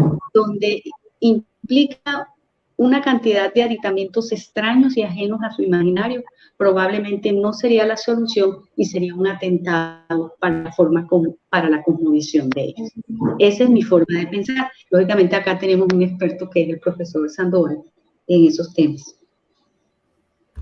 Listo, muchas gracias, Judith. Voy a ir hacia atrás en las preguntas y ahora tenemos una pregunta para el profesor Juan Pablo y ya después sigo con la par de preguntas para el profesor Carlos. Juan Pablo, dice Jimena Espinosa, entendiendo el principio constitucional de sostenibilidad fiscal, pareciera que el Estado se conformara en esperar la interpretación de la Corte para no garantizar derechos. ¿Cómo podemos lograr que el Estado sea más activo y coherente con el propósito del juicio de proporcionalidad? Y acá supongo que ella se está refiriendo a que el Estado como la parte, el poder administrativo versus esta idea del principio de proporcionalidad del poder judicial, creería yo. No sé si entiendes así la pregunta, Juan, dale. Ok, gracias Iván y un saludo a Jimena. Hay que plantear dos cosas. Desafortunadamente observamos que el principio de proporcionalidad es como un control post y no existe un control previo. Se legisla y esto hace como un desgaste. Hay una propuesta muy interesante de un profesor de la Universidad del Magdalena sobre la aplicación del principio de proporcionalidad por parte del legislador. Yo creería que sería un buen elemento que las leyes, los reglamentos que de una u otra manera generen alguna afectación a derechos, deberían superar ese test previo. Quiere decir que se aplique este principio de proporcionalidad, pero por el legislador. Se aplique idoneidad, necesidad de proporcionalidad en sentido estricto. Entonces yo creería que es una propuesta bastante novedosa y eso haría que haya un enlace entre el legislador y el ejecutivo, que es el encargado de administrar y que muchas veces es el ponente el que presenta esas propuestas, sobre todo, diríamos, para tomar medidas administrativas y que estas son las que de otra manera afectan en mayor medida derechos fundamentales, que pueden limitar y pueden intervenir en normas de derecho. Entonces yo creería que sí, si solamente lo dejamos en un control post, ese espacio, desde que es expedida esa disposición hasta que logre en algunos casos someterse a ese control posterior, podrían ocurrir muchas situaciones de anormalidad constitucional. Quiere decir, podría llevar esas interpretaciones o aplicaciones a resultados no deseados. Entonces, una propuesta sería utilizar esa propuesta de un control previo, pero realizado por el legislador. Aplicación del principio de proporcionalidad por el legislador. Juan Pablo, ahí me surge una pregunta porque supuestamente eso es lo que debería hacer el legislador en la exposición de motivos, ¿no? Debería mostrar esos puntos del test de proporcionalidad. Sí, pero Iván, hay que entender que no existe, diríamos, de manera definida este procedimiento por parte del legislador. Por eso todo proceso de creación de un procedimiento que permita darle criterios racionales para que el legislador pueda someter, porque todos hablamos de la obligación de argumentar, que sería en la exposición de motivos que tiene el legislador, pero nadie le da instrumentos propios para que ese legislador lo pueda hacer de manera adecuada y racional.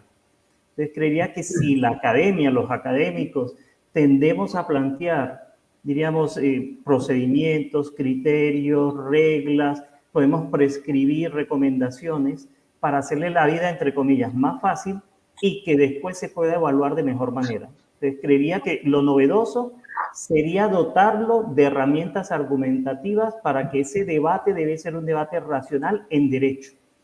Hay que tener en cuenta que nuestro legislador mayoritariamente, más que jurídico, es un componente político. Su origen del legislativo es un órgano político. que debería tener una asesoría técnica jurídica en la redacción y construcción de los textos, pero esto es el deber ser.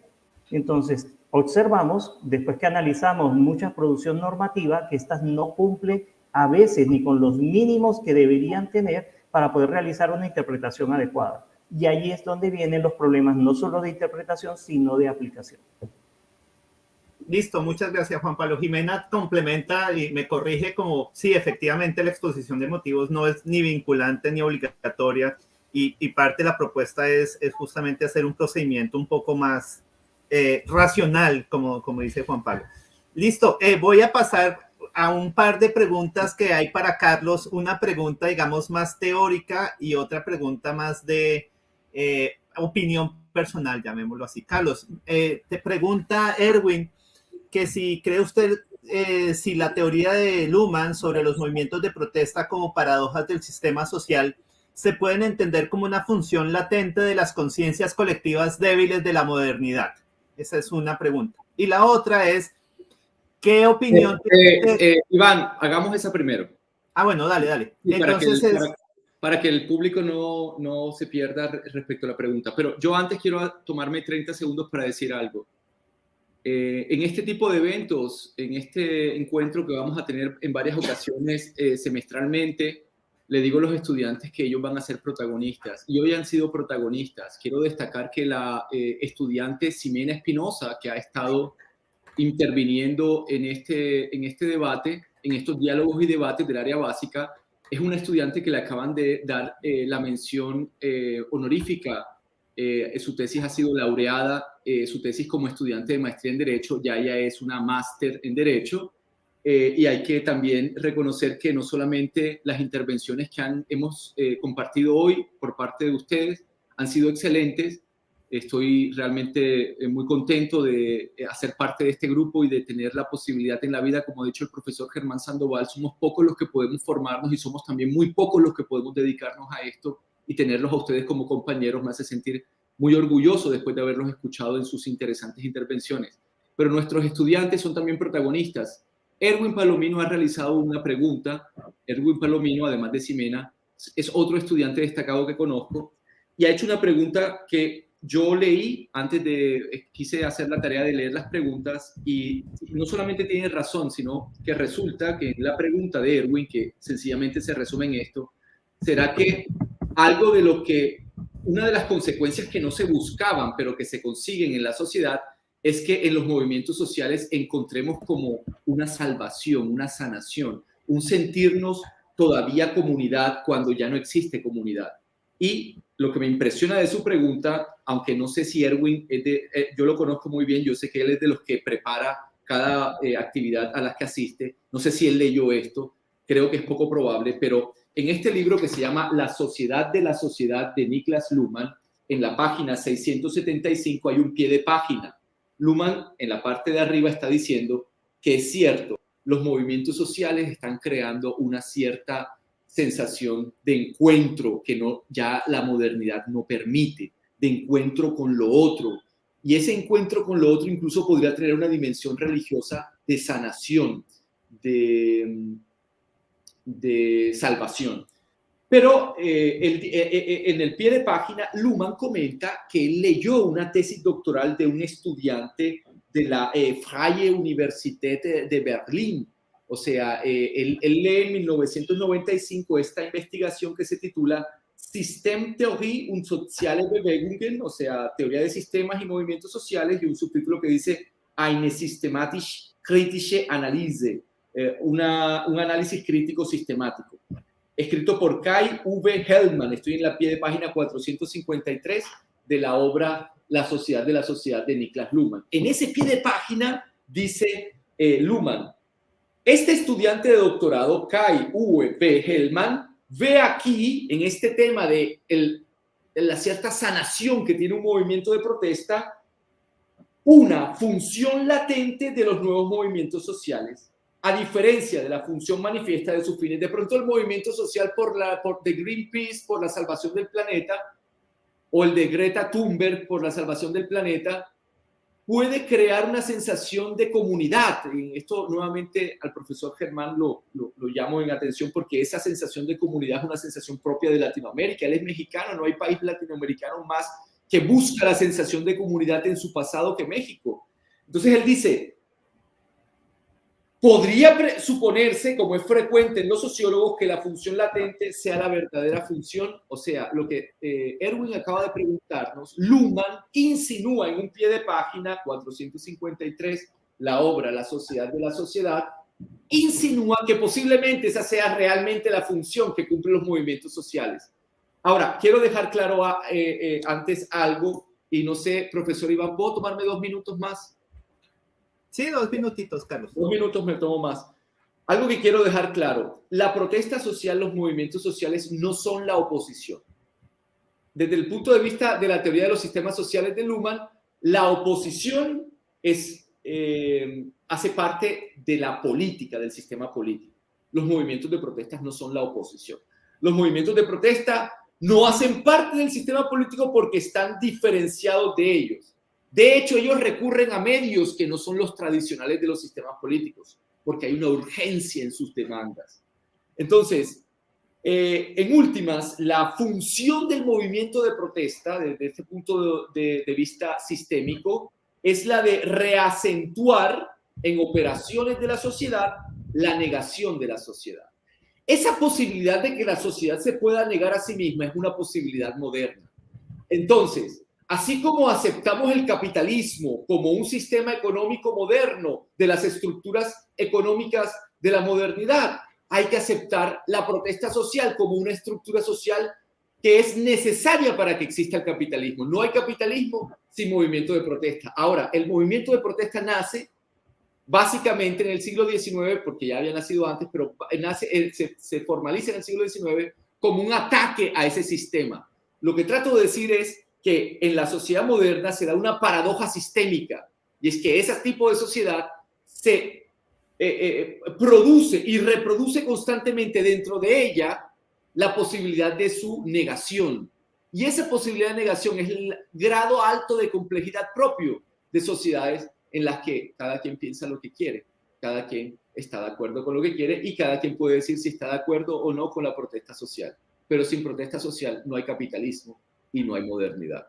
No podemos eliminar la protesta social en la actualidad porque sencillamente no existiría modernidad, Estado moderno. Ahora, el profesor Germán Sandoval nuevamente, mientras veo que se toma la barba, sé que está diciendo, ¿pero qué es la modernidad?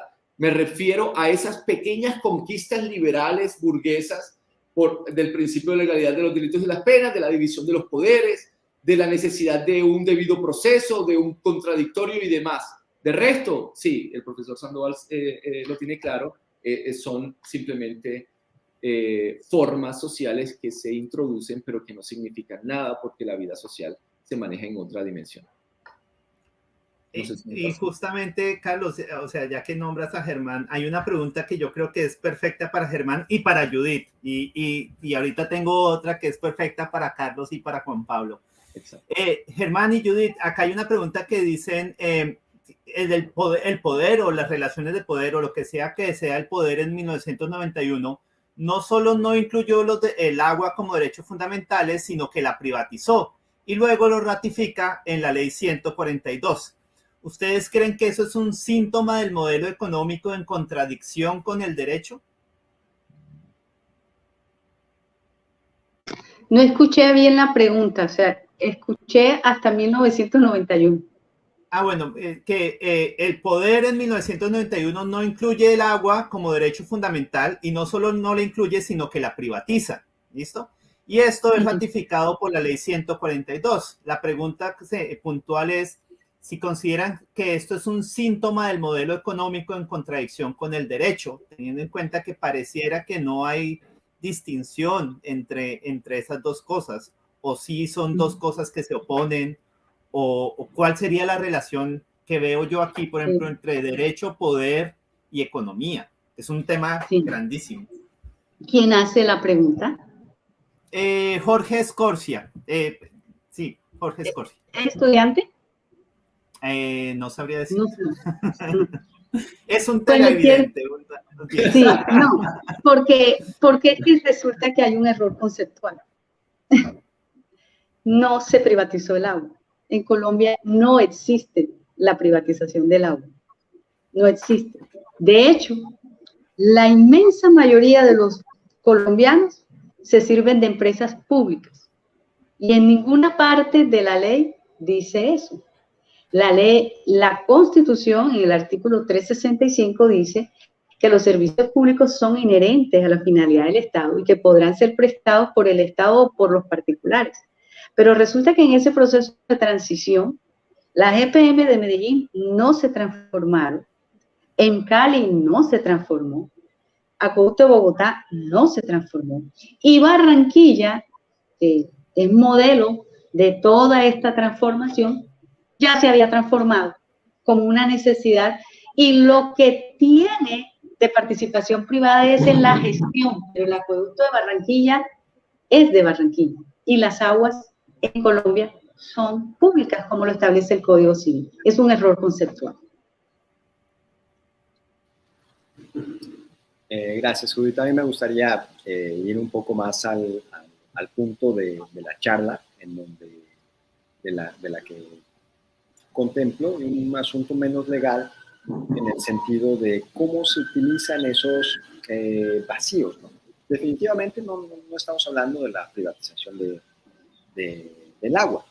En México también ha sucedido algo parecido, en donde se dice, bueno, lo único que vamos a hacer es el trasvale del agua, la conducción del agua, la vamos a pasar a servicios privados.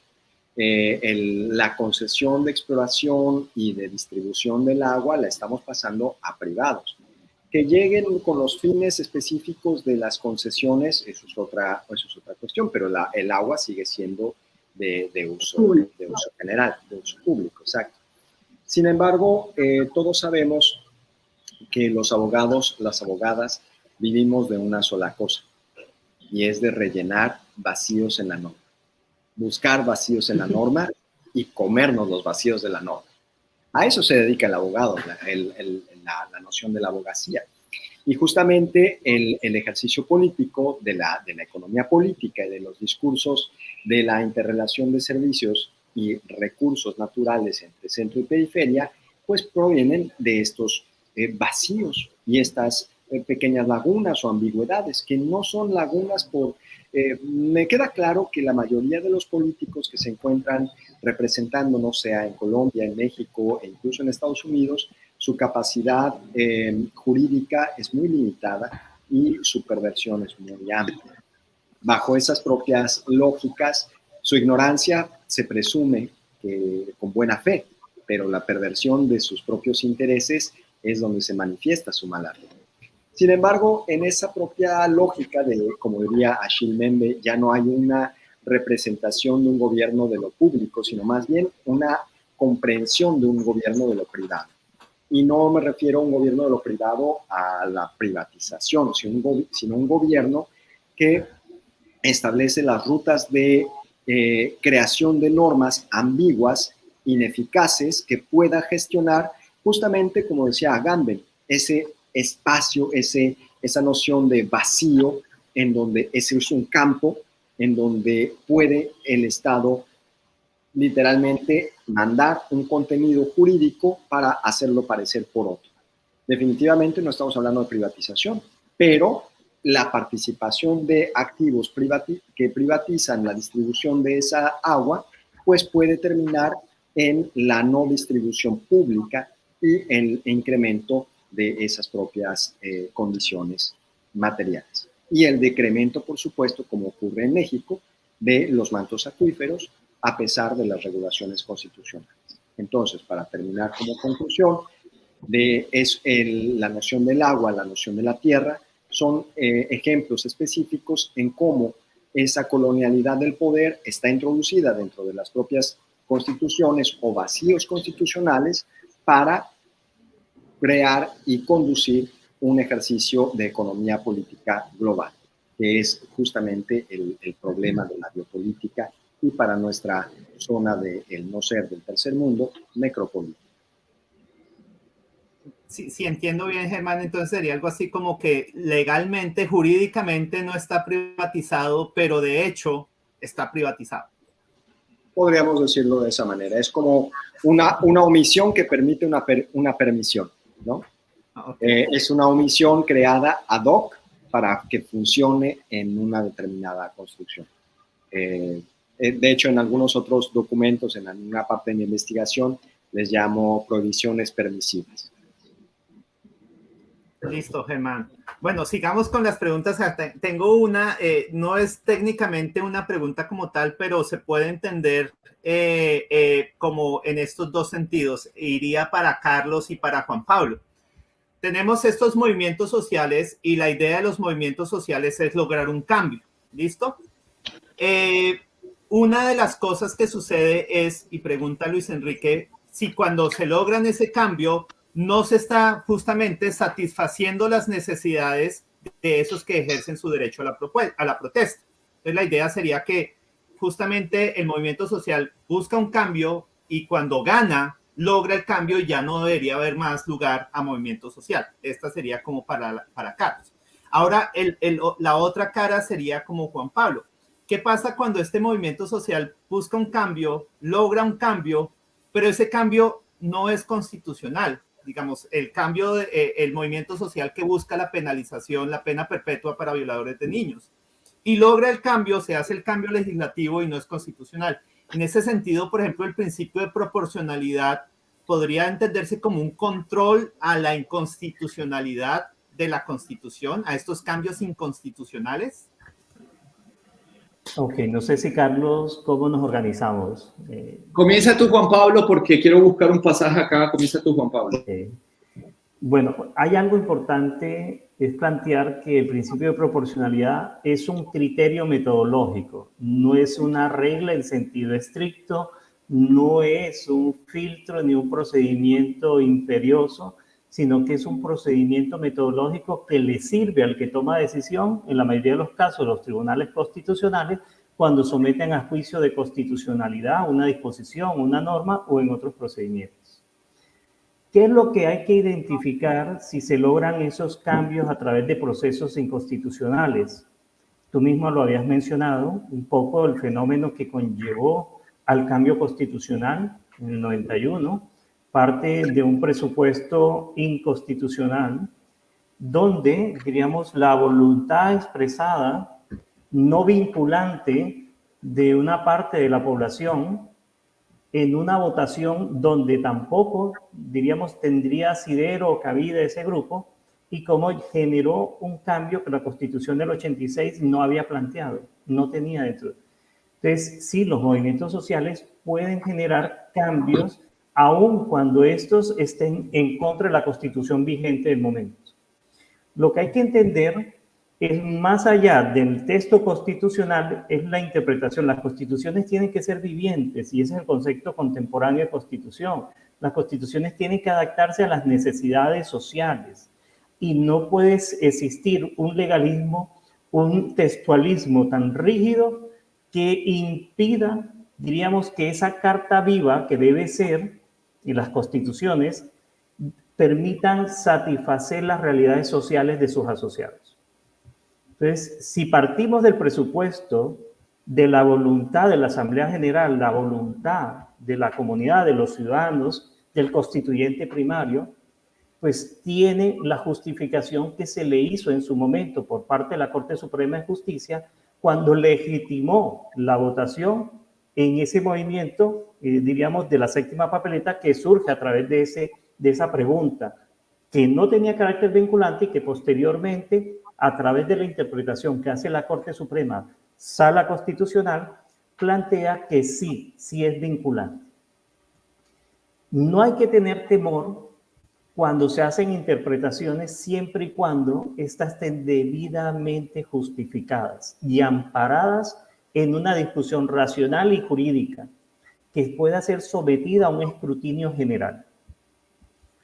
Creería yo que debemos tener miedo esas las interpretaciones cuando se abusa de ese textualismo. Un poco Germán nos planteaba que los abogados realizan eso. Yo creería que no, yo creería que el mal abogado abusa del textualismo El mal abogado hace parecer que el derecho dice lo que no debería decir. Y muchas veces ir en una interpretación excesivamente textual, aún en contra de su ratio, yo creería que no es un buen abogado, aunque, lastimosamente, en los tribunales van a acoger esas pretensiones porque el juez va a considerar que si no lo hace va a prevaricar. Entonces, sí considero que debe haber, diríamos, unos mayores índices de discrecionalidad racional. Y aquí es donde viene la distinción que casi todos conocemos entre la diferencia de discrecionalidad y arbitrariedad. El derecho debe ser una fuente viviente, debe adaptarse. Y la Constitución, como norma de normas, cuando van pasando los años y la sociedad va cambiando, pues necesita hacer esos procesos de adaptación. Entonces, no sé si hasta este momento he satisfecho la pregunta y dejaría en manos de Carlos el resto. Listo, muchas gracias, Juan. Dale, Carlos. Gracias. Estaba buscando justo un pasaje que leía preparando la conferencia en estos textos de Luhmann, sobre todo en La Sociedad de la Sociedad, donde se refiere a este fenómeno de los movimientos de protesta.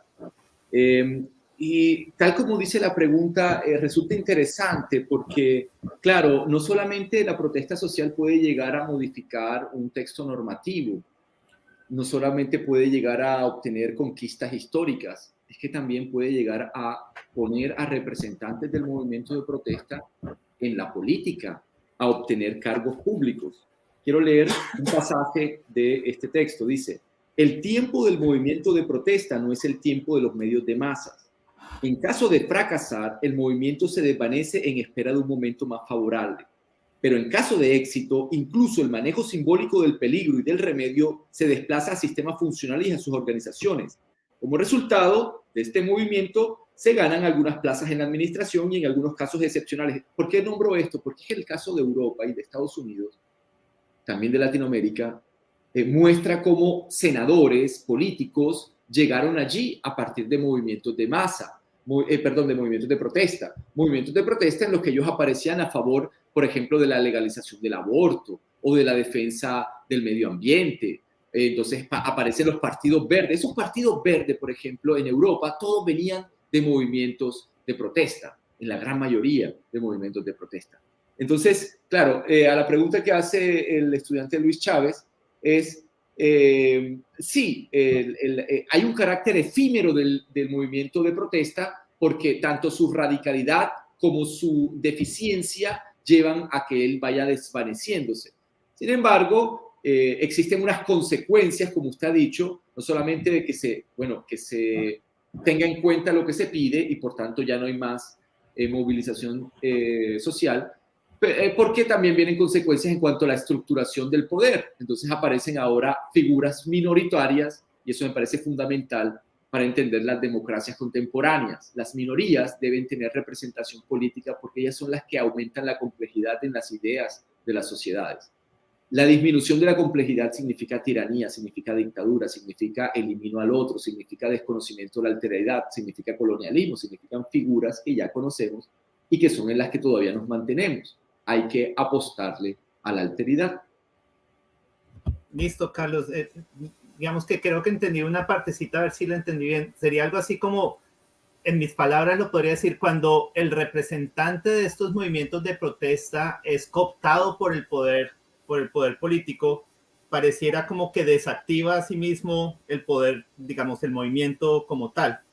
En últimas, el poder dice, la forma en la que yo voy a resolver el problema del movimiento social no es resolviéndole el problema, sino nombrando al representante en un puesto público y ya como que soluciona el problema de esa forma. Con eso, muy bien, profesor, y con eso introduce mayor complejidad a la mínima complejidad que tiene el sistema político, pero realmente no se resuelve el problema, se crea una alternativa funcional y nuevamente aparecerá otro movimiento social demandando lo que no se ha cumplido y de esta forma se va acrecentando no solamente las diferencias sociales, sino también se va acabando el tiempo, porque todo es cuestión de tiempo que se va acabando. Carlos, no sé si podría, pero yo creería que esos serían algunos escenarios donde se pueden dar este tipo de situaciones, pero hay otros escenarios legítimos como el caso de Chile, que después de las protestas sociales tan marcadas, estos líderes sociales fueron los representantes ante esa asamblea constituyente y que posteriormente de estos líderes sociales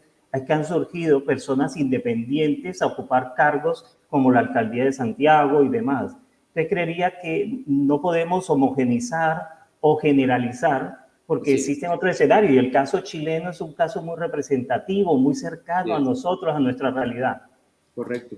Y Juan Pablo también, o sea, en últimas nuestra constitución del 91 fue muy similar. Los representantes de este movimiento de la séptima papeleta terminan ahora siendo en cierto sentido representantes en el poder político y para mal o para bien terminan trayendo estas ideas de la constitución del 91 para plasmarlas en el poder público. Entonces, también yo estaría de acuerdo contigo, Juan Pablo, que no podríamos como satanizar esa cooptación, llamémoslo así. Chicos y chicas, les iba a decir, compañeros y compañeras, qué pena con ustedes, pero ya se nos está acabando el tiempo, nos quedan unos minuticos para unas palabras finales. No sé quién quisiera empezar, Judith, Germán, Carlos, Juan Pablo. Dale, Germán, sí. Bueno, pues prometo ser breve. No, en realidad, muchas gracias a todos, a todas por sus preguntas, por el ánimo de la charla. De verdad es un espacio muy, muy valioso. Y yo solamente quisiera terminar con una reflexión importante para nuestros días y nuestros retos sobre las constituciones.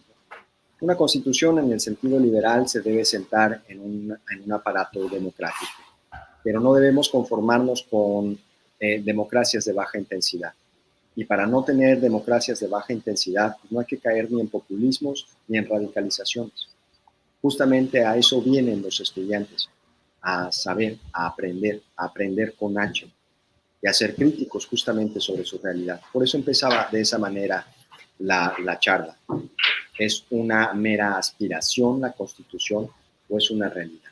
Y saben, no depende de quién tenga el poder, me refiero al poder político estatal, sino depende de nosotros, de nosotras, desde abajo, construir justamente, como Walter Benjamin decía, desde la herrumbre, desde la noción de lo colapsado, reconstruir desde abajo una de las instituciones tan fragmentadas, destruidas y vilipendiadas, llamada la sociedad o el Estado. Muchas gracias. Gracias, Germán. Judith, Juan Pablo, Carlos. Dale, Judith, si quieres. No, yo proponía que el coordinador del área diera como el cierre, pero bueno, ya pasó el profesor Sandoval. Había propuesto eso. Yo podría decirles para darle la palabra a Carlos como coordinador de área y como muy buen líder, que es un placer estar con todos ustedes en este escenario y es un placer tener a todos los asistentes de lujo que hemos tenido durante esta transmisión. Me gustaría que sería Carlos el que cerrara e invitarlos a las próximas actividades que va a hacer el área. Gracias, sí, Juan Pablo. También estaría de acuerdo. Dale, Carlos, por gracias, favor. Iván, y gracias a Germán y a Judith. Ya ustedes lo han dicho, yo soy coordinador de área, pero simplemente esta área es heterárquica, no tiene, digamos, sino una tendencia a que cada quien espontáneamente aporte. Y este evento hay que agradecerle al profesor Iván Maecha, en realidad, porque ha sido quien lo ha pensado, quien lo ha craneado, quien ha estado detrás de esto. El evento se debía realizar hace 15 días, pero el profesor Iván tuvo una bronquitis y nosotros pensamos que no había evento sin Iván. Esa es la idea del área. La idea del área es mostrarnos como una área unida, que más allá de las obligaciones laborales que tenemos y como profesores también somos seres humanos, que sufrimos y vivimos lo que estamos analizando. Cuando leemos los textos que leemos también sentimos que hacen parte de la vida diaria, de la vida cotidiana. Y eso es lo que buscábamos con este evento y con este espacio que se llama Diálogos y Debates, y que próximamente realizaremos una segunda versión. Nuevamente estaremos los profesores del área y en cada uno de estos encuentros esperamos contar con ustedes. Muchísimas gracias por su compañía, pero sobre todo muchísimas gracias al profesor Germán, al profesor Iván, a la profesora Judy, al profesor Juan Pablo y al decano Alberto Madero por habernos acompañado y por habernos dado esto que ha sido realmente un espacio de mucho interés. A mí me ha despertado mucho, he tomado muchas notas y realmente, como cada vez que ocurre esto, antes cuando lo dirigía el profesor Juan Pablo Izaza, siempre digo, un encuentro de esta área es algo fascinante que me marca para toda la vida y hoy ha vuelto a ocurrir. Muchas gracias a todos ustedes por haber participado. Bueno, listo. Muchas gracias a todas, todos aquí, compañeros, compañera, y a los participantes, los y las participantes televidentes. Los esperamos en una próxima ocasión. Bueno, no me queda más sino hasta luego. Hasta luego. Los siguientes contenidos de Uninorte Co te pueden interesar.